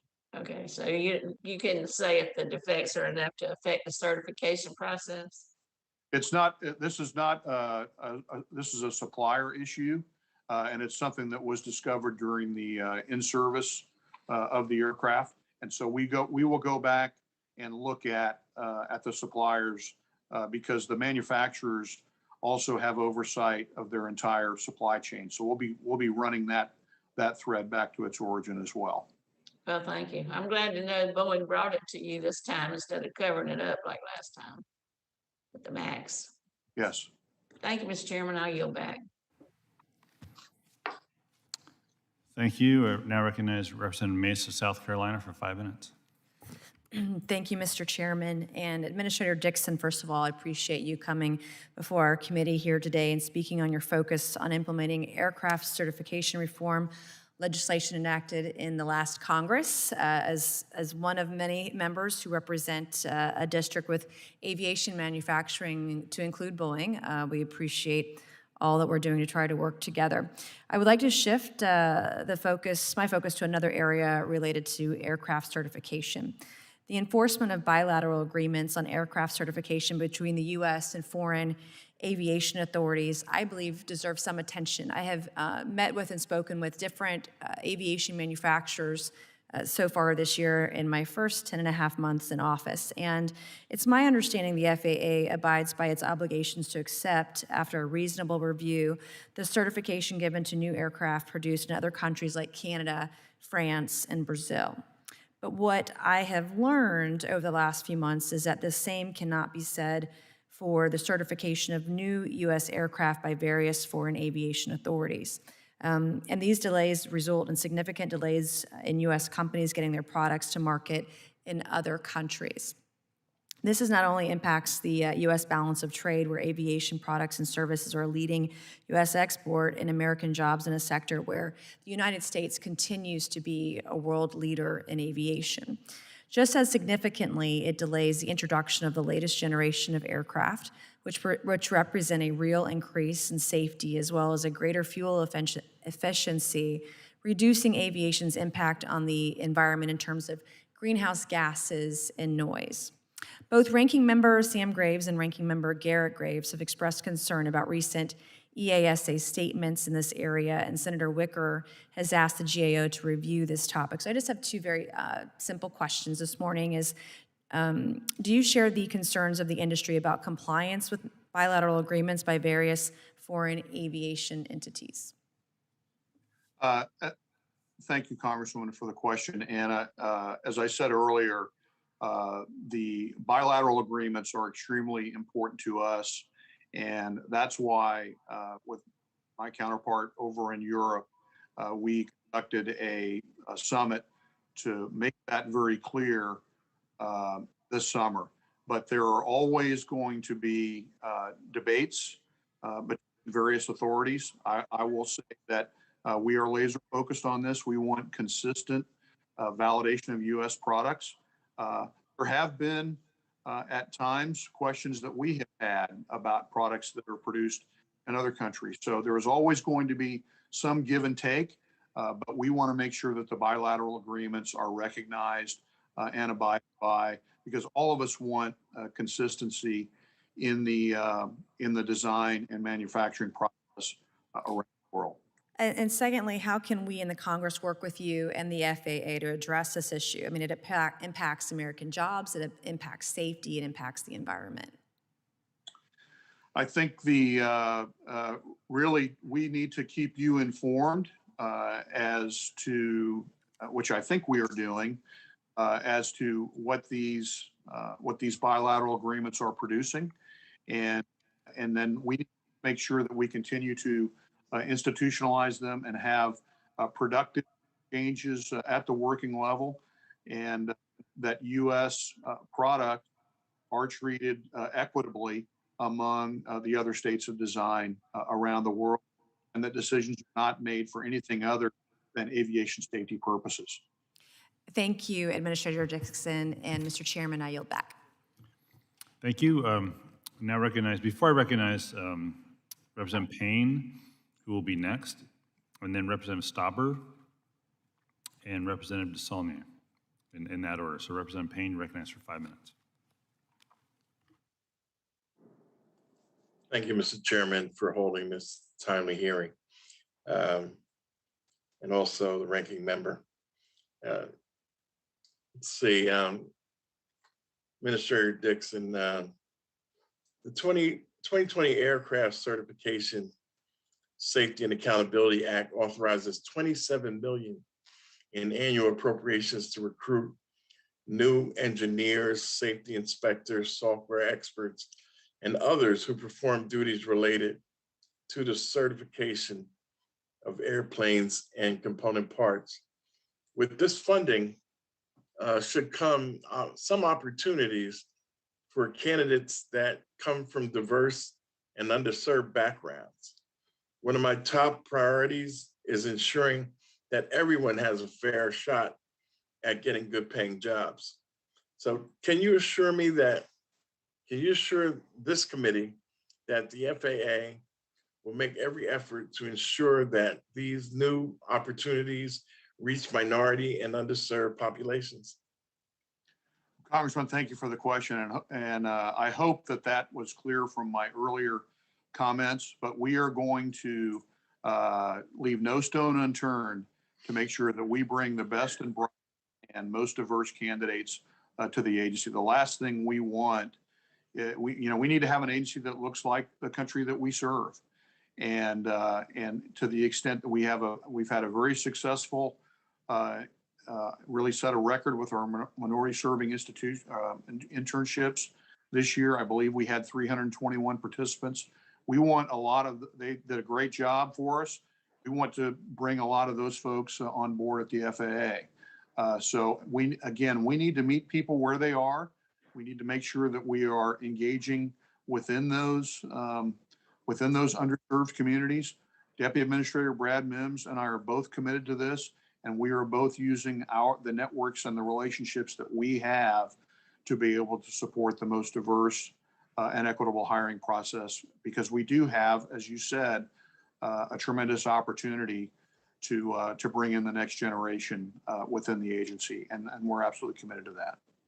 Excellent. Yeah, it is a great opportunity at this point in time to try to attempt to change the culture that has existed. One of the most striking things I recall from the multiple hearings this committee held on the tragedies was the complete lack of a safety culture at the FAA. Based on the information provided to me, it appears that the FAA has not fully implemented requirements under the Aircraft Certification Safety and Accountability Act. Full implementation of these requirements is essential to creating a safety culture at the FAA. Have you discussed how to implement these requirements? And if so, what do you plan to do to create a safety culture? If not, when do you plan to review them and begin actions to create the culture to prevent future tragedies? Well, there are multiple dimensions to your question. Let me address the culture issue first. I think the single most important thing at this point is making sure that we have engaged our employees, our workforce is an extremely professional and capable workforce, and that we have room for differences of opinion, and we have processes by which employees can bring concerns forward. So the question came up earlier about the voluntary safety reporting program. In my experience in the airline industry, the ability for employees to bring up safety concerns in real time is extremely valuable.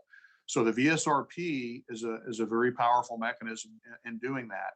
We have already received more than 320 reports from our employees. We work very closely with our employees through our labor partners to make sure that we are intaking these issues, and then we're also communicating the results back to the workforce. I've been very transparent in my communications with the workforce and been extremely supportive of their efforts. And we need to make sure that that's happening throughout all levels of the organization, and we will absolutely stay focused on that. With respect to the execution of the act itself, as I mentioned to the Chair Larson, we have implemented quite a few of the provisions through policy to make sure that we are, and other mechanisms to make sure that we are moving forward as expeditiously as possible. And then we will incorporate those into our permanent guide in order to make sure that they are. Thank you. Gentleman's time expired. Now turn to Representative Stauber of Minnesota, who will be followed by Representative Stanton of Arizona. Representative Stauber, recognized for 5 minutes. Thank you, Chair. Thank you, Administrator Dixon, for being here today. I do want to reiterate what my colleague, Congressman Carson, spoke about the secondary barriers. I think it's important that that is a priority for the FAA and the industry. It is going to help us become even more safe. And I think that there's a number of us on this committee that support that for sure. And I'm going to follow up on what Congressman Van Duyn had stated and have some similar questions. So, as you know and have already heard from many of my colleagues, President Biden's vaccine mandate could have some seriously troubling consequences going into our holiday season. Although we do not have all the details from the administration yet on timing, I'd like to inquire about a few scenarios that families in my district and across the country are concerned about. I understand that the TSA is not under your jurisdiction, but I am sure you are aware that about 40% of TSA agents are unvaccinated.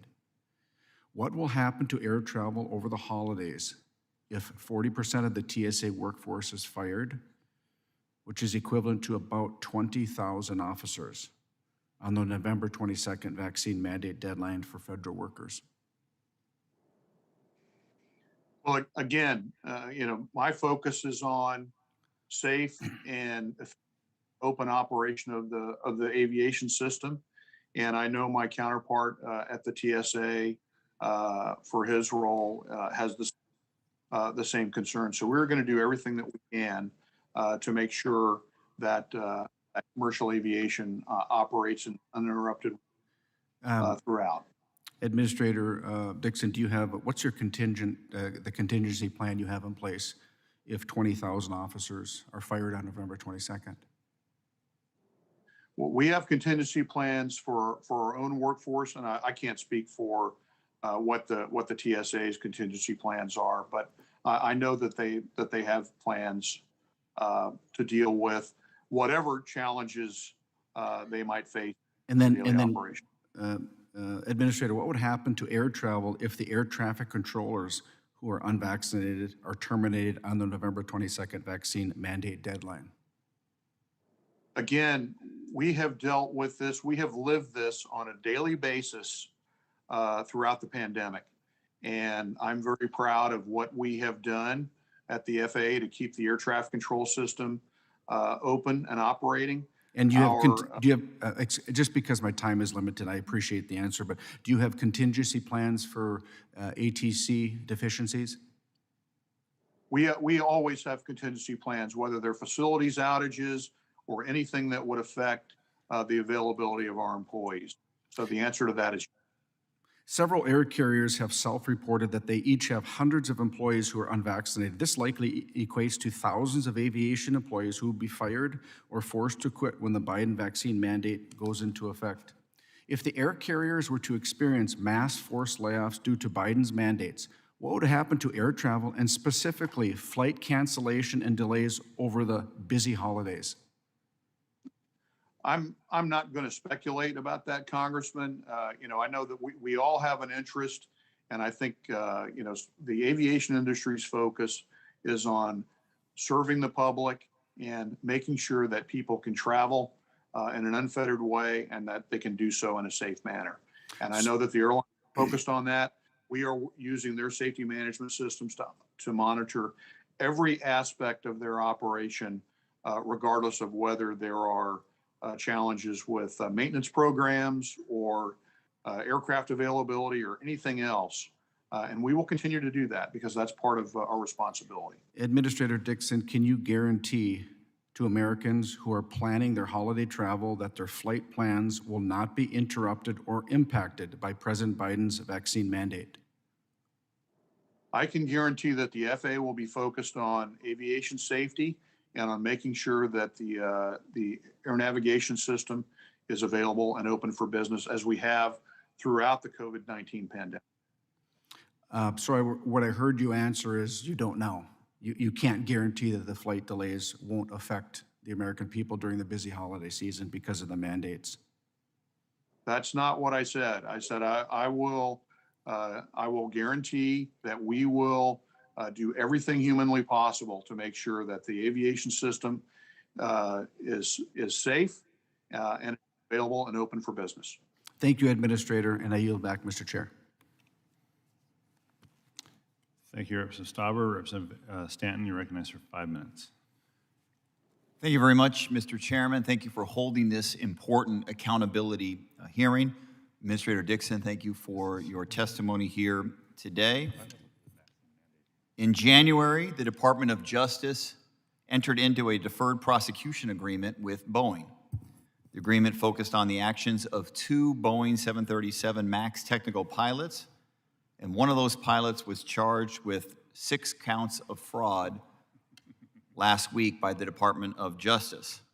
In its agreement with Boeing, the DOJ determined that an independent compliance monitor was unnecessary for several reasons, including because the DOJ concluded, quote, the misconduct was neither pervasive across the organization nor undertaken by a large number of employees, nor facilitated by senior management, unquote. These conclusions run contrary to this committee's own investigative findings. In the course of this committee's investigative findings, Boeing's meeting minutes from very early on in the MAX program were uncovered that did document a deliberate effort to avoid using the term MCAS outside of Boeing to avoid additional regulatory scrutiny and the impacts on pilot training.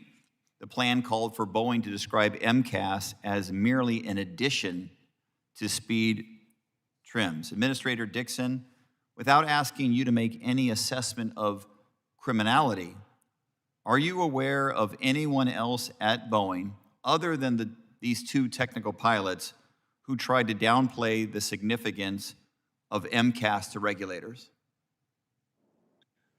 I'm not aware of any particular individuals, but I will tell you that at the highest levels of Boeing, from day one, I made it clear of my expectations of how we were going to oversee their operations, and that I expected for systemic improvements to take place. And that's exactly what we have done in executing upon the legislation that has been passed in December of last year, and also in response to our own internal reviews, as well as various investigations and recommendations from review bodies. My position is that these types of single failures or even small groups we have put systemic improvements in place to prevent this kind of activity from resulting in an unsafe outcome. Mr. Dixon, let me reclaim my time because I appreciate the answer, but it's not the answer to the question that was asked. I'm not asking whether you believe that any actions by others may have been criminal, but I'm asking this question: do you believe that only 2 Boeing employees attempted to downplay the significance of MCAS to regulators, or do you believe there were more employees that tried to downplay the significance of MCAS? I believe that MCAS should have been included in the materials, and that it was a safety critical system. Whether there was any intentionality on the part of others, I can't speak to. So you acknowledge that obviously that MCAS was somewhat disclosed to you and the FAA, but the issue here obviously really isn't whether FAA was aware of MCAS, it's how MCAS was presented to the FAA. As the Joint Authorities Technical Review said, quote, the FAA was not completely unaware of MCAS, end quote. However, the manner in which MCAS was presented to FAA made it, quote, difficult to recognize the impacts and implications of the system, end quote. The JATR also said that, quote, if the FAA technical staff had been fully aware of the details of the MCAS function, it likely would have identified the potential for the stabilizer to overpower the elevator, end quote. Obviously, this is going to be continuing to be investigated and reviewed. So, Administrator Dixon, will the FAA commit to cooperate fully with the Department of Justice should they need anything additional from FAA to complete this investigation? Yes, Congressman, absolutely. And one of the, if I could just take one moment, the aspects that you're referring to is the coordination between aircraft certification and flight standards within the agency. And we have taken very strong steps with our integrated project teams, and also looking at a certification project, not only to the design, but also through the service, to make sure that the communication and coordination gaps are effectively closed. And we will continue to do that. Thank you for your commitment to fully cooperate with DOJ moving forward. Thank you. I yield back. Thank you, Representative Stanton. I now recognize Representative Fitzpatrick, who will be followed by Representative Allred. Representative Fitzpatrick from Pennsylvania for 5 minutes. Thank you, Mr. Chairman, for yielding. Thank you, Mr. Dixon, for being here. Mr. Dixon, the Lion Air Flight 610 crash was incredibly tragic, and this committee took action to prevent any future crashes like Lion Air or Ethiopian Airlines. As part of the legislation, the FAA is set to take action regarding pilot training. The 1,500-hour rule for pilots has led to the past 12 years being among the safest in aviation history. Administrator Dixon, can you confirm to this committee that you will not in any way, shape, or form weaken or reduce requirements for first officer qualifications, the so-called 1,500-hour rule? We do not have any plans, and I do not have any plans to deviate from that. So the answer is no. Okay, and if you do, sir, would you be informing this committee in advance? Of course. Okay. Second, safety is our top priority, sir. Several people brought up secondary barriers. As Chairman DeFazio and Mr. Carson mentioned, as well as Mr. Stauber and several others, in 2018, flight deck secondary barriers were included in the FAA reauthorization. That bill was signed into law 3 years ago this month, and we still have not seen action from the FAA. And as Mr. Carson noted, we, along with 11 other members, a strong bipartisan contingent, by the way, sent a letter to you on October 8th expressing our concern with the continued delays in implementing this critical safety provision. All of us, sir, that fly take note of this. This was one of the recommendations from the 9/11 Commission. Sir, can you give us a realistic timeline of when we can expect to see a final rule on secondary barriers? Well, Congressman, thank you again for the question. And I'll just reiterate my frustration at how long this process has taken in this particular case. And rulemaking by design is a process. I'm not able to commit to a specific timeline. What I can commit to is that we are going to get this rule out there as quickly as we possibly can. We are absolutely devoted to complying with congressional direction here. And we have the department's very strong support and advocacy as well. And so I'm confident that we will be able to move forward. Sir, what is it going to take? Because we have heard these responses for years now. My colleagues and I are concerned that we may not see a final rule before we start working on the next FAA reauthorization in 2023. You said earlier in this hearing that you are committed to secondary barriers. What assurances can you give me, can you give this committee? And this is a bipartisan push, sir. We are demanding that this happen. We passed it. What assurances can you give us that it will be expedited, made a priority, and not delayed any further? Well, again, I can just give you the assurances that I'm pushing my team extremely hard on this. We got the beneficial work done by the Aviation Rulemaking Advisory Committee, which gave us some of the technical data that we needed. And I expect for there to be industry comment once we do put a notice of proposed rulemaking out. But we are going to do that with all deliberate speed and certainly all diligence. And we will keep you and the committee informed of our progress move forward. Okay, Mr. Dixon, just please take back, if nothing else, that this is a top priority of Democrats and Republicans on this committee. This is critical to aviation safety. This was one of the 41 recommendations made by the 9/11 Commission. Still, at 20 years later, has not been implemented. It's very frustrating to us. So if you could please send that message back that we are insisting that this be a top priority. I understand, and I hear you. I yield back.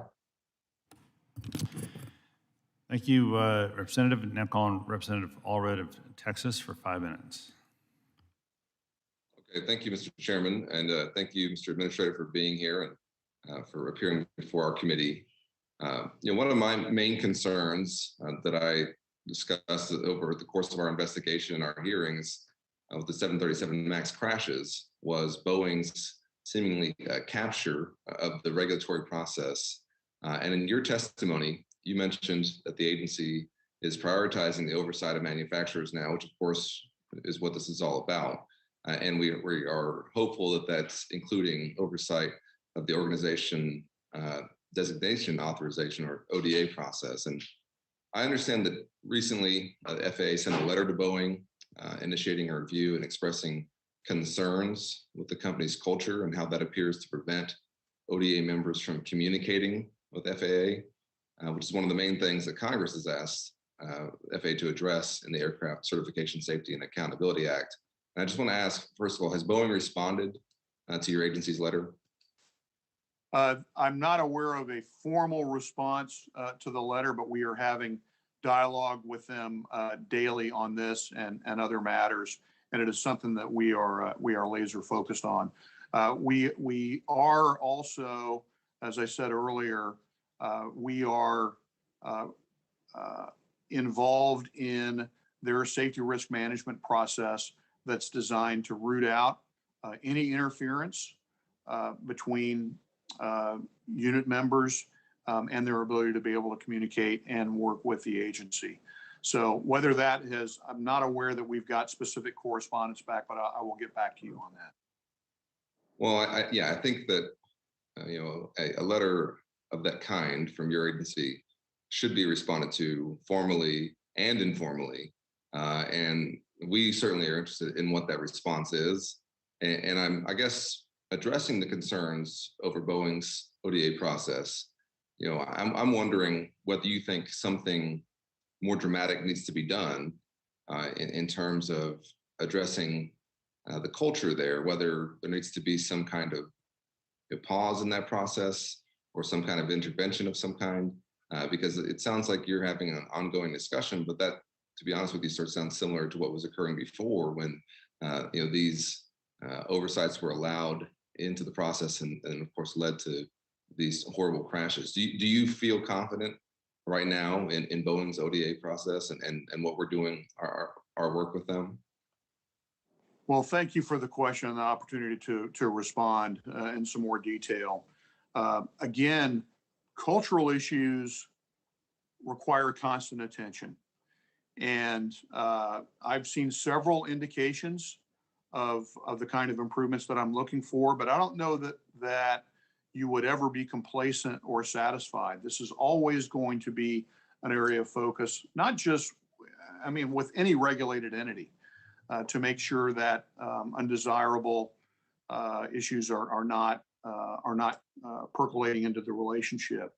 So we monitor, our ODA office that we have stood up in the last year and a half, and actually we're in the process of, they're going to be responsible for quality control across all 80 ODAs that we have with the industry.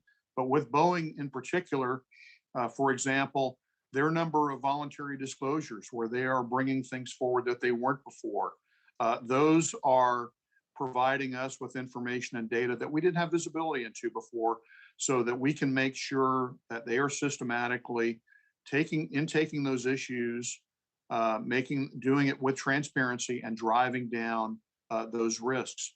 They've done other things that they weren't doing before, such as stopping the production line. They would never do those kinds of things before. And finally, my people understand, and we have added an engineering expertise and others. They understand that I have their back and that they are supported at the highest levels of the agency. So these kinds of things, again, they aren't things that happen overnight. They will require constant attention. But I think that, and additionally, I would also point out that we have retained several items. We have taken some of those ODA privileges away, which I talked about earlier, such as airworthiness certificates and requiring the validation of human factors assumptions for safety critical designs. And that will continue. That's good. And you mentioned that your ODA office has the support from the top of your agency. I would say they have the support of the Congress as well. We are here to support them. I certainly am, in terms of making sure that we're providing sufficient oversight to protect the public. So with that, thank you for your testimony and for your work. And Mr. Chairman, I'll yield back. Thank you. In order, I have Burchett, Norton, and Van Drew, so I'll recognize Representative Burchett for 5 minutes.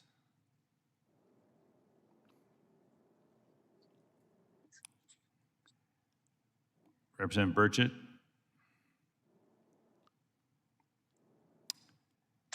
I will just come back. We'll go to Representative Van Drew for 5 minutes. Thank you, Mr. Chairman.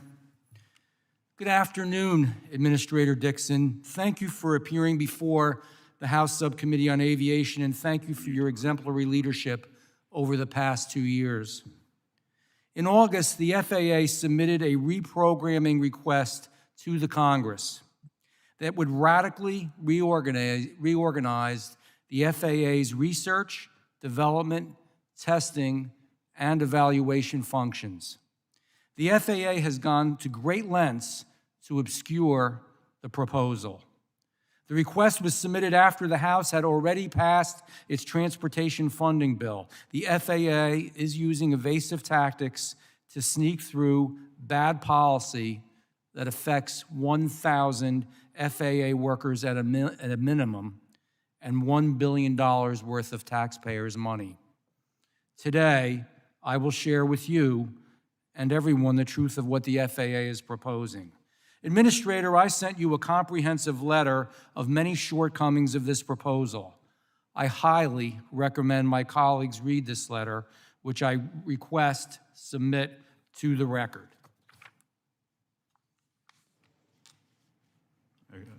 Without objection. In short, this proposal is terrible. First of all, it is doubtful that the FAA even has the authority to do this under the 2018 authorization. This deal would kneecap the FAA William J. Hughes Technical Center. The Technical Center produces gold standard results through a centralized model. It's a centralized model that would be fractured under the FAA's proposal. This would break the Technical Center.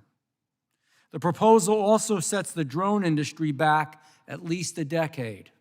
I can state with absolute confidence that the drone industry opposes this. Particularly damning is the apparent intention to privatize portions of the FAA. And I'll say that again, the apparent intention to privatize portions of the FAA. An FAA memo states that, quote, in many cases, testing and evaluation can be provided by the industry for approval by the FAA, end quote.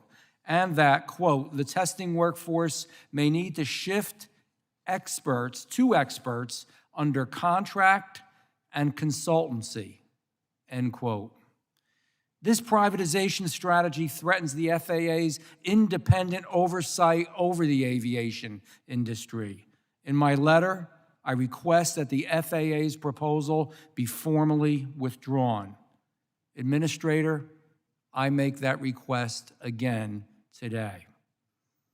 Several major labor unions have just released a joint letter in opposition to the proposal. These unions include, but are not limited to, the National Federation of Federal Employees, the International Association of Machinists and Aerospace Workers, the American Federation of Government Employees. Together, these unions represent over 1.4 million American workers. Their letter also requests that the FAA withdraw this proposal. I request to submit this letter to the record as well, Mr. Chairman. Without objection. Administrator Dixon, I don't believe that this proposal is coming from you.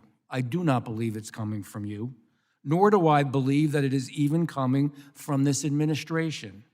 It is crystal clear to me that this proposal is emerging from deep-seated, DC-based career FAA officials. Administrator Dixon, considering the tremendous opposition to this proposal, will you withdraw the reprogramming request and work with Congress, work with labor, work with industry to develop a good faith proposal that actually works for the aviation sector and the American taxpayer? And once again, thank you for being here. Well, thank you, Congressman Van Drew. And, I am happy to meet with you and our union partners. I meet with them regularly within the last week, as a matter of fact. And I welcome hearing your concerns. My goal actually is to strengthen the tech center, to make sure that we are undertaking activities there that will benefit the aviation industry. I also want to assure you that as this proposal had moved forward, it does not affect the function or location of any employee's job, tech center or otherwise.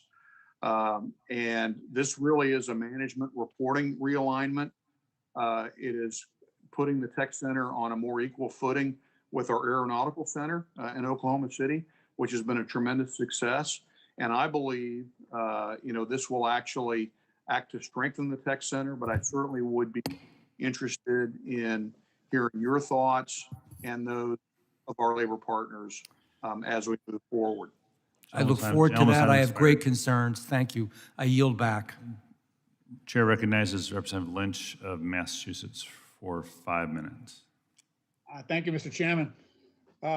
Let me just jump in support of Mr. Van Drew. Not what I intended to speak on, but I am concerned about regulatory capture, as we saw with the 737 MAX and the influence of Boeing. That was an instance where a contractor came in and I think really big-footed what should have been independent agency review. So for those reasons, I'm inclined to agree with Mr. Van Drew, and I'd like to be part of that conversation to maintain that independence among FAA employees. I've had an opportunity to visit the tech center, and I appreciate the good work that you are doing, Administrator, and as well the good people at the tech center. I really want to talk about the civil aviation program, that the Civil Aviation Registry operated by the FAA. As you know, we've had some troubling incidents with U.S. Registered aircraft, and this goes back to 2014. We found out through a bank that the FAA had given a tail number to an individual who was funded by Hezbollah. We had another situation where the FAA had given a tail number to an individual whose aircraft was in Tehran during a time when we had sanctions against them. We had another situation where another U.S. aircraft, commercial aircraft, civil aircraft, was found on the tarmac in Libya when we had a no-fly zone in effect against Libyan rebels. We've had, we had a situation where Wells Fargo Bank represented the individuals affiliated with the Sinaloa cartel, and they were given, registration of aircraft. So I have a bill that would address some of the insecurities that have been found to be present in our current registration program. It requires beneficial ownership to be established in terms of who the actual people in control of that aircraft would be. So I'm hoping to get some support from the FAA to try to tackle that problem. Maybe it's not my bill, but we've got to figure out a way to do this. I think if 9/11 taught us anything, is that there's a certain vulnerability there with respect to our aircraft, and now that we have drones as well in the mix, I think this is a clear and present danger to our national security. So. I'm wondering if you have any thoughts on that about tightening up our civil aviation registry. Thank you, Congressman, and actually we would look forward to working with you on that. The only caveat I would say is we're working very hard on the new registry system, which is sorely needed, and there have been some technical challenges there. So I would want to make sure that we don't set back that effort.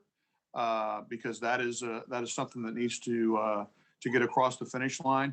So we would look forward very much to having that dialogue with you. And if I might, just for 30 seconds, question that you and Congressman Van Drew raised about the tech center. I want to make it clear that no one is delegating any safety responsibility in this proposal. Prior to any federally procured system going into the national airspace, it is validated and approved by FAA technical professionals, and that will not change, under this proposal. So that is not part of what we would be talking about here. Okay, I'll take that at face value. I would like to drill down on it a little bit more, just in terms of where the lines of responsibility begin and end. I think that would be helpful to just reassuring people that what you say is in fact accurate, and that we all understand where the lines have been drawn. Mr. Chairman, Administrator, thank you for your testimony. Mr. Chairman, my time has expired and I yield back. Thank you. Thank you, Representative Lynch. I now recognize Representative Johnson of Georgia for 5 minutes. Thank you, Mr. Chairman, for holding this hearing. As FAA implements the Aircraft Certification, Safety, and Accountability Act, I'm concerned about how difficult it's going to be to get Boeing to improve its safety culture. Our 737 MAX investigation raised serious questions about Boeing's willingness to learn critical lessons and change the way it does business to improve safety. Mr. Dixon, when committee staff interviewed Boeing's then Vice President of Propulsion, an individual who was responsible for the general responsible for the general management of the MAX development, including engineering and manufacturing. He said that he considered the development of the MAX a success, despite 2 deadly crashes that killed 346 people and MAX planes being grounded for more than 1 year. When committee staff interviewed Boeing's chief project engineer for the 737 MAX program, he admitted that at the time he approved MCAS, he was not aware that MCAS operated from a single angle of attack sensor, that MCAS could activate repeatedly, or that it took one of Boeing's own test pilots more than 10 seconds to respond to an MCAS activation in a flight simulator, resulting in what the pilot described as catastrophic consequences. Again, this was the chief project engineer who approved MCAS, yet Boeing went on to appoint this same person to be the chief project engineer of the new 777X. Are you aware, Mr. Dixon, of these facts and statements from Boeing personnel? Yes, Congressman, I am. What do you think of them and of the movement of the MAX 737 chief project engineer to the same position for the 777X? Well, again, as I've said previously, you know, our oversight of Boeing has fundamentally changed. We have retained certain safety critical functions for these certification projects. We've retained the airworthiness certificates on the 737 MAX aircraft. We are instituting a technical advisory board for the 777X, which will give us an independent validation of our work. We have also increased our involvement on the certification of designs related to continued operational safety issues, and we are meeting daily with Boeing on the performance of its global fleet. And again, a number of systems and process improvements have been put in place, and we have also increased the proportion of our engineering personnel in the Boeing Certificate Management Office, which oversees production, and added additional management to the Boeing Safety Oversight Organization as well. But I will be the first to say that this requires continued vigilance, and that work is not done. Boeing Safety Management System, we conduct regular reviews, and we are looking at their safety data on a regular basis, and they are producing and doing what they need to do, but there is more to be done.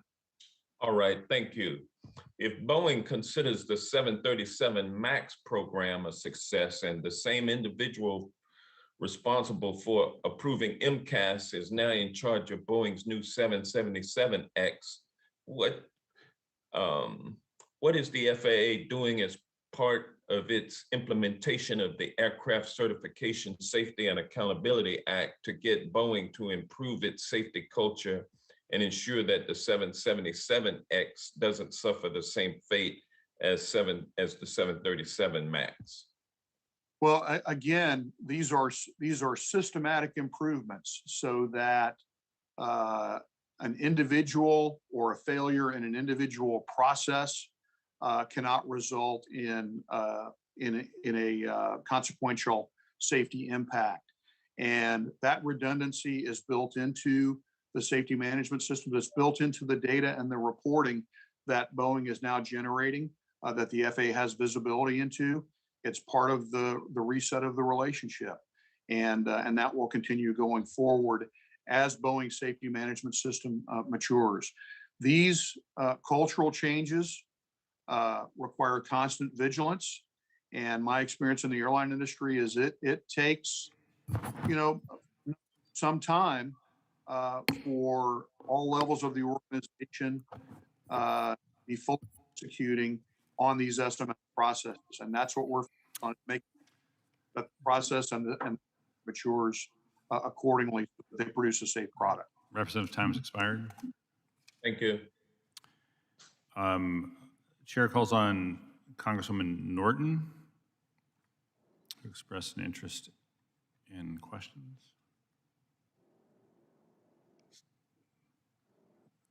Administrator, just give us a moment. Okay. Okay. So Representative Norton is not present, as it turns out. So that concludes the questions from most. Okay, hold on. She just got on, Administrator. This is part of the dance of Zoom. If you just give us a moment. Understand. So we'll wait till she comes up on the screen.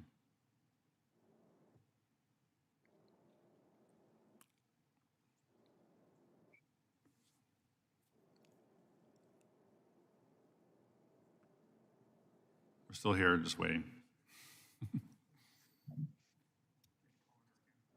Yeah. Okay. I'm just calling Congresswoman Norton again to see if she's going to come up. If not, then Mr. Chairman, yeah. while we're waiting, could I sure. ask a UC? Yeah, Representative Graves. Mr. Chairman, I'd like to ask unanimous consent that a document that's been included by some of the victims' families be included in the record of the hearing titled FAA Document Confirms. That's fine. We'll, without objection, we'll include that in the hearing record. Well, with indulgence, Administrator, I do have some follow-up questions while we're waiting for Congressman Norton. None of these will come probably as a surprise to you in terms of the subject matter, but if you're prepared to answer these, the committee investigation found the FAA neither received sufficient information from the manufacturer about the MCAS on the 737 MAX. For the record, that's a maneuvering characteristics augmentation system.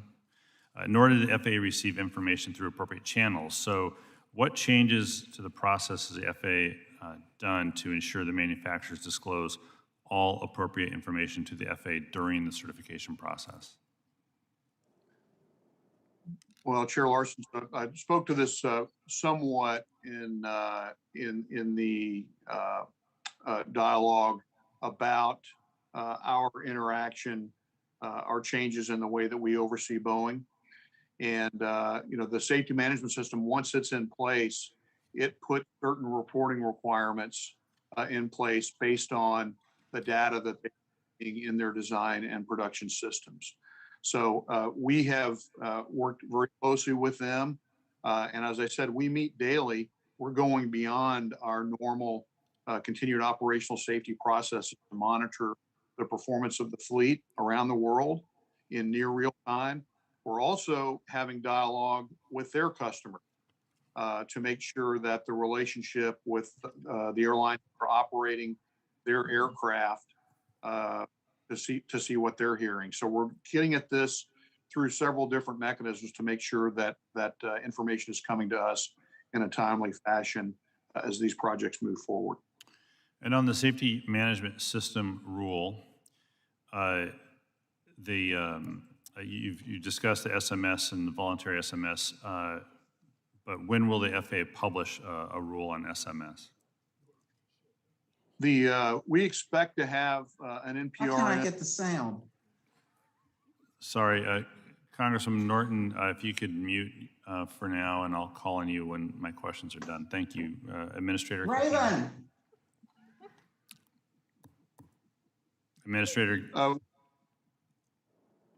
Yeah, we'll follow. I will follow up with you on more details on what we expect the timeline to be. I believe, as I recall, the final rule is slated for 2024, roughly. So we would expect to see an NPRM out probably sometime late next year, maybe 2023, but I've got to confirm that.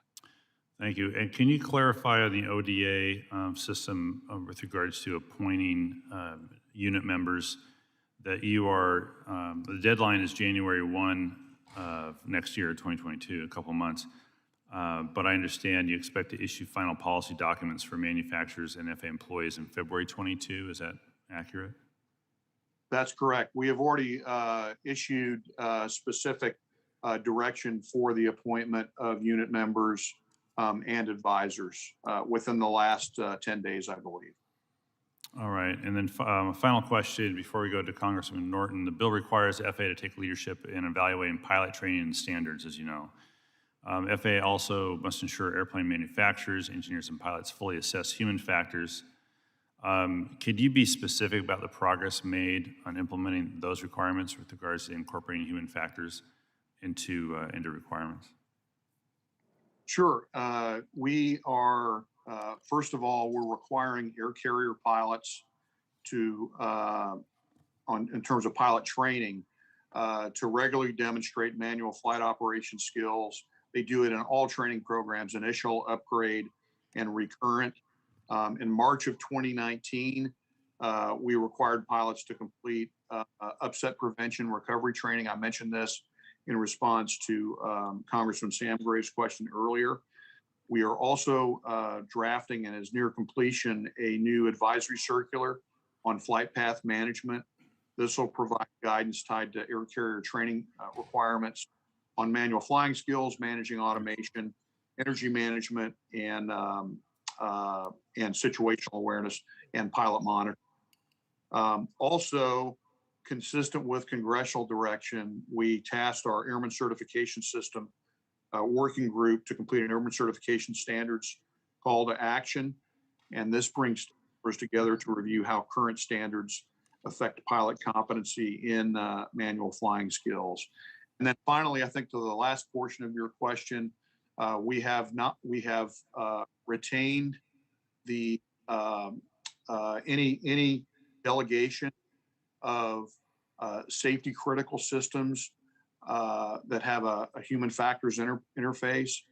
We have retained the delegation of those until the applicant demonstrates what the underlying assumptions are, and that we have reviewed and approved what those are.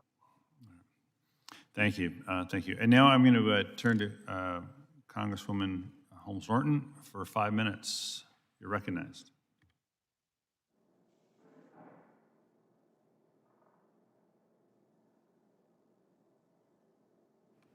Congresswoman Norton, you're recognized for 5 minutes.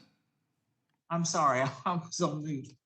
My question, Administrator Dixon, is related to retention and recruitment of FAA certification oversight staff. Section 104 F1 of the Aircraft Certification Safety and Accountability Act reads, and I'm quoting here, sir, not later than 30 days after the date of enactment of this title, the administrator shall begin collaboration with the exclusive bargaining representatives of engineers, safety inspectors, systems, safety specialists, and other qualified technical experts certified under Section 7111 of Title V United States Code to improve recruitment of employees for and to implement retention incentives for employees holding positions with respect to the certification of aircraft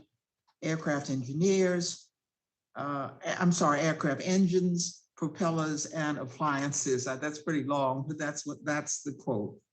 The FAA has briefed Congress and FAA unions in recent months and indicated that the FAA initiated collaboration through individual meetings with NATCA, PASS, and AFSCME in February 2021. And the FAA coordinated with the Office of Human Resource Management to identify flexibilities and initiatives that support recruitment and retention activities.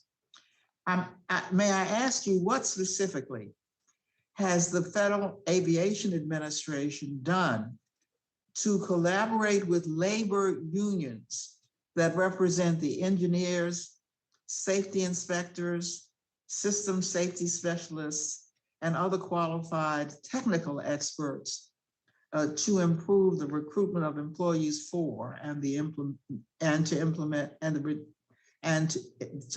the retention incentives for employees holding positions with respect to certification of aircraft engines, propellers, and appliances? Well, Congressman Holmes Norton, it's good to see you again. Saw each other when we had Gate 35X out at DCA. It's resting in peace now with the new concourse out there. So that was a big day. So again, nice to see you. Yes, you're absolutely right. We are always collaborating with our unions. It's the right thing to do, and it was required by the legislation. We have engaged with them to refine and extend our recruitment and retention incentives for these critical skill sets, and identify also the training needs. There's always a concern, rightfully so, when we bring in, the folks maybe with varying backgrounds and experience levels into areas that traditionally have had a lot of experience in the aerospace industry, and maybe even a second career in some case, is that we make sure that they're successful when they come into the agency. So that's been very important. The deputy administrator and I collaborate. In fact, we met with our unions as a group last week and do so on a regular basis. They are supporting us through all of our outreach programs, our recruiting, and we're looking at ways where we can use some of the independent authorities that we have, because if done correctly, we do have some more flexibility than other parts of the federal government to do direct hires and targeted hiring in some areas. And I can tell you, I've been very personally involved as well, not only with labor, but in these outreach efforts. And we've actually used virtual means to expand our outreach and meet people where they are, during the pandemic. So we will continue to do that. Yeah, we've heard from at least one labor union representing FAA workers that there has not been true collaboration and very little proactive engagement from the safety line of business on this initiative. What is your response to this, and how will you improve FAA engagement with labor unions? I am not aware of that, but I'm very interested in that perspective. And so I would love to work with your office to see where that might be coming from and what we can do to address it. I will be in touch with you about that labor union, and I very much appreciate your cooperation. Thank you very much. Thank you. I yield back. Thank you, Congressman Norton. And as a reminder as well, her questions remind me, Administrator, that as you implement SMS, as you prepare a rule on SMS, I think it's important as well that the women and men who are working in the facilities, building, designing, and assembling these aircraft are part of an active part of the safety management system, and their input's going to be critical to ensuring long-term safety improvements as well. So with that, I'll just want to thank the Administrator for joining us today. That concludes our hearing. I want to thank our witness again for his testimony. Their comments have been informative and very helpful, and have given us some things to follow up on, as well as for you. And I ask unanimous consent that the record of today's hearing remain open until such time as our witness has provided answers to any questions that may have been submitted to him in writing.